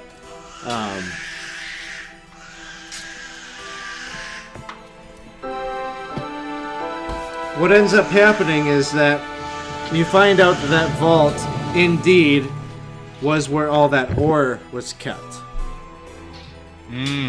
And over time, they find a way. He calls in some of his the other refugee dwarves, and they find out how to open it. And you learn, you all get a share of the wealth from that ore, which is eventually sold off. But in time, they learn what happened here. What happened was the dwarves delved very deep into the earth. In fact, they do. To a point where they came upon the cursed gold. The dwarves killed each other because they became infected with the Glitterdoom, which is kind of a disease that came off of the ore. And that thing that you just killed, that priest, he used to be a dwarven priest, but he ended up turning to a god of misery and greed. And so, Oh, good. in that first room, if you guys rolled so bad on your medicine checks, but you could have determined that it wasn't an outside threat that killed the dwarves. The dwarves killed each other. They were strangling each other. They didn't have weapons, but they were just viciously going after gold. And eventually they became transformed into those grub things. They, just by being around that stuff, turned into this sluggish, terrible thing. But anyway, you eventually learn all about all the horribleness that has happened, and the dwarves in time will agree to never delve into this mine, close it off and protect it, so that no one else delves down there. Solid plan. So congratulations, no one died, which is surprising because there's a number of places. Hey, Captain Reboot, thanks for the cheer. There's a number of points in this adventure where auto death is possible. Wow. But you Yay, us. avoided those spots. Ooh. So now the exciting That moment. makes me sad. I hope you all enjoyed watching us play the Glitterdoom adventure. Maybe this is something you'd like to play with your own group at home. And if you're a follower, you have the potential to win this adventure. I'll send it out to you. If you are a follower, you want to hit !enter to enter the raffle into the chat. You want to type that into the chat, !enter. And in just a minute here, I'm going to draw the winner. But before we do that, I guess we'll leave it up to the players to, I don't know, what'd you guys think? Did you have fun? It was with very this adventure? Oh, good. yeah. Good time. Yes. Yeah. I'm surprised you didn't make me roll for wild magic. Oh. Well, you didn't tell me I had to, so... Well, actually, Otherwise- you're weren't you a draconic ancestor? Yeah, you were draconic. Yeah, you Well, wouldn't that's have what that. they all are, aren't they? No. Nope, the wild magic comes from the Fae and the... The You other said thing you I had would the say is, scalies. yeah, I totally nerfed this. I'm sorry. I lied Did to you you? all. Did you? There's no way Party of 4, level 3 could... There's no way. Like, the first encounter that he wrote in here is, like, for, like, a level 7 party. I don't think he knows how to write for 5th edition. He writes for DCC, doesn't he? Yeah, yeah. Yeah. So he had those things from the first room. He had 4 of them. And I was like, Oh. no way! There's just no way that any like level 3 group is gonna survive that. It was a great use of minion, but did you nerf the amount of minions he had in the last one too? Yeah, Because Yeah. if he had those two could have killed us with yeah. with He him, had with 6. him hitting. Oh, Yeah. He wrote 6 into the last fight. Wow. we also came in here without a rogue or a cleric, Right? Yeah, so but I I We mean, just like, need, like, a even party you have- twice as big. It wouldn't matter. It would even if you were a twice as big party at level 3, you'd still be dead. Like Yeah. there's just no true. way. Yeah. So Woo!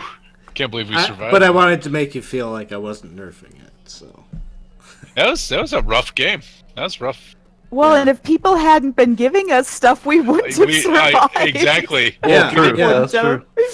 Active audience really helped. Thank you. Yay!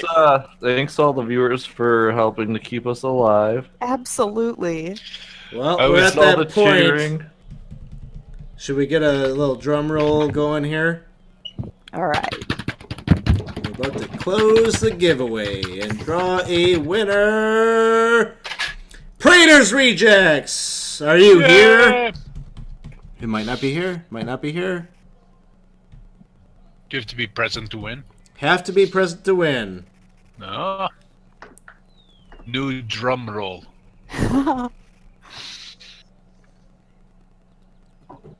Praetor's Rejects, are you available? Are you there?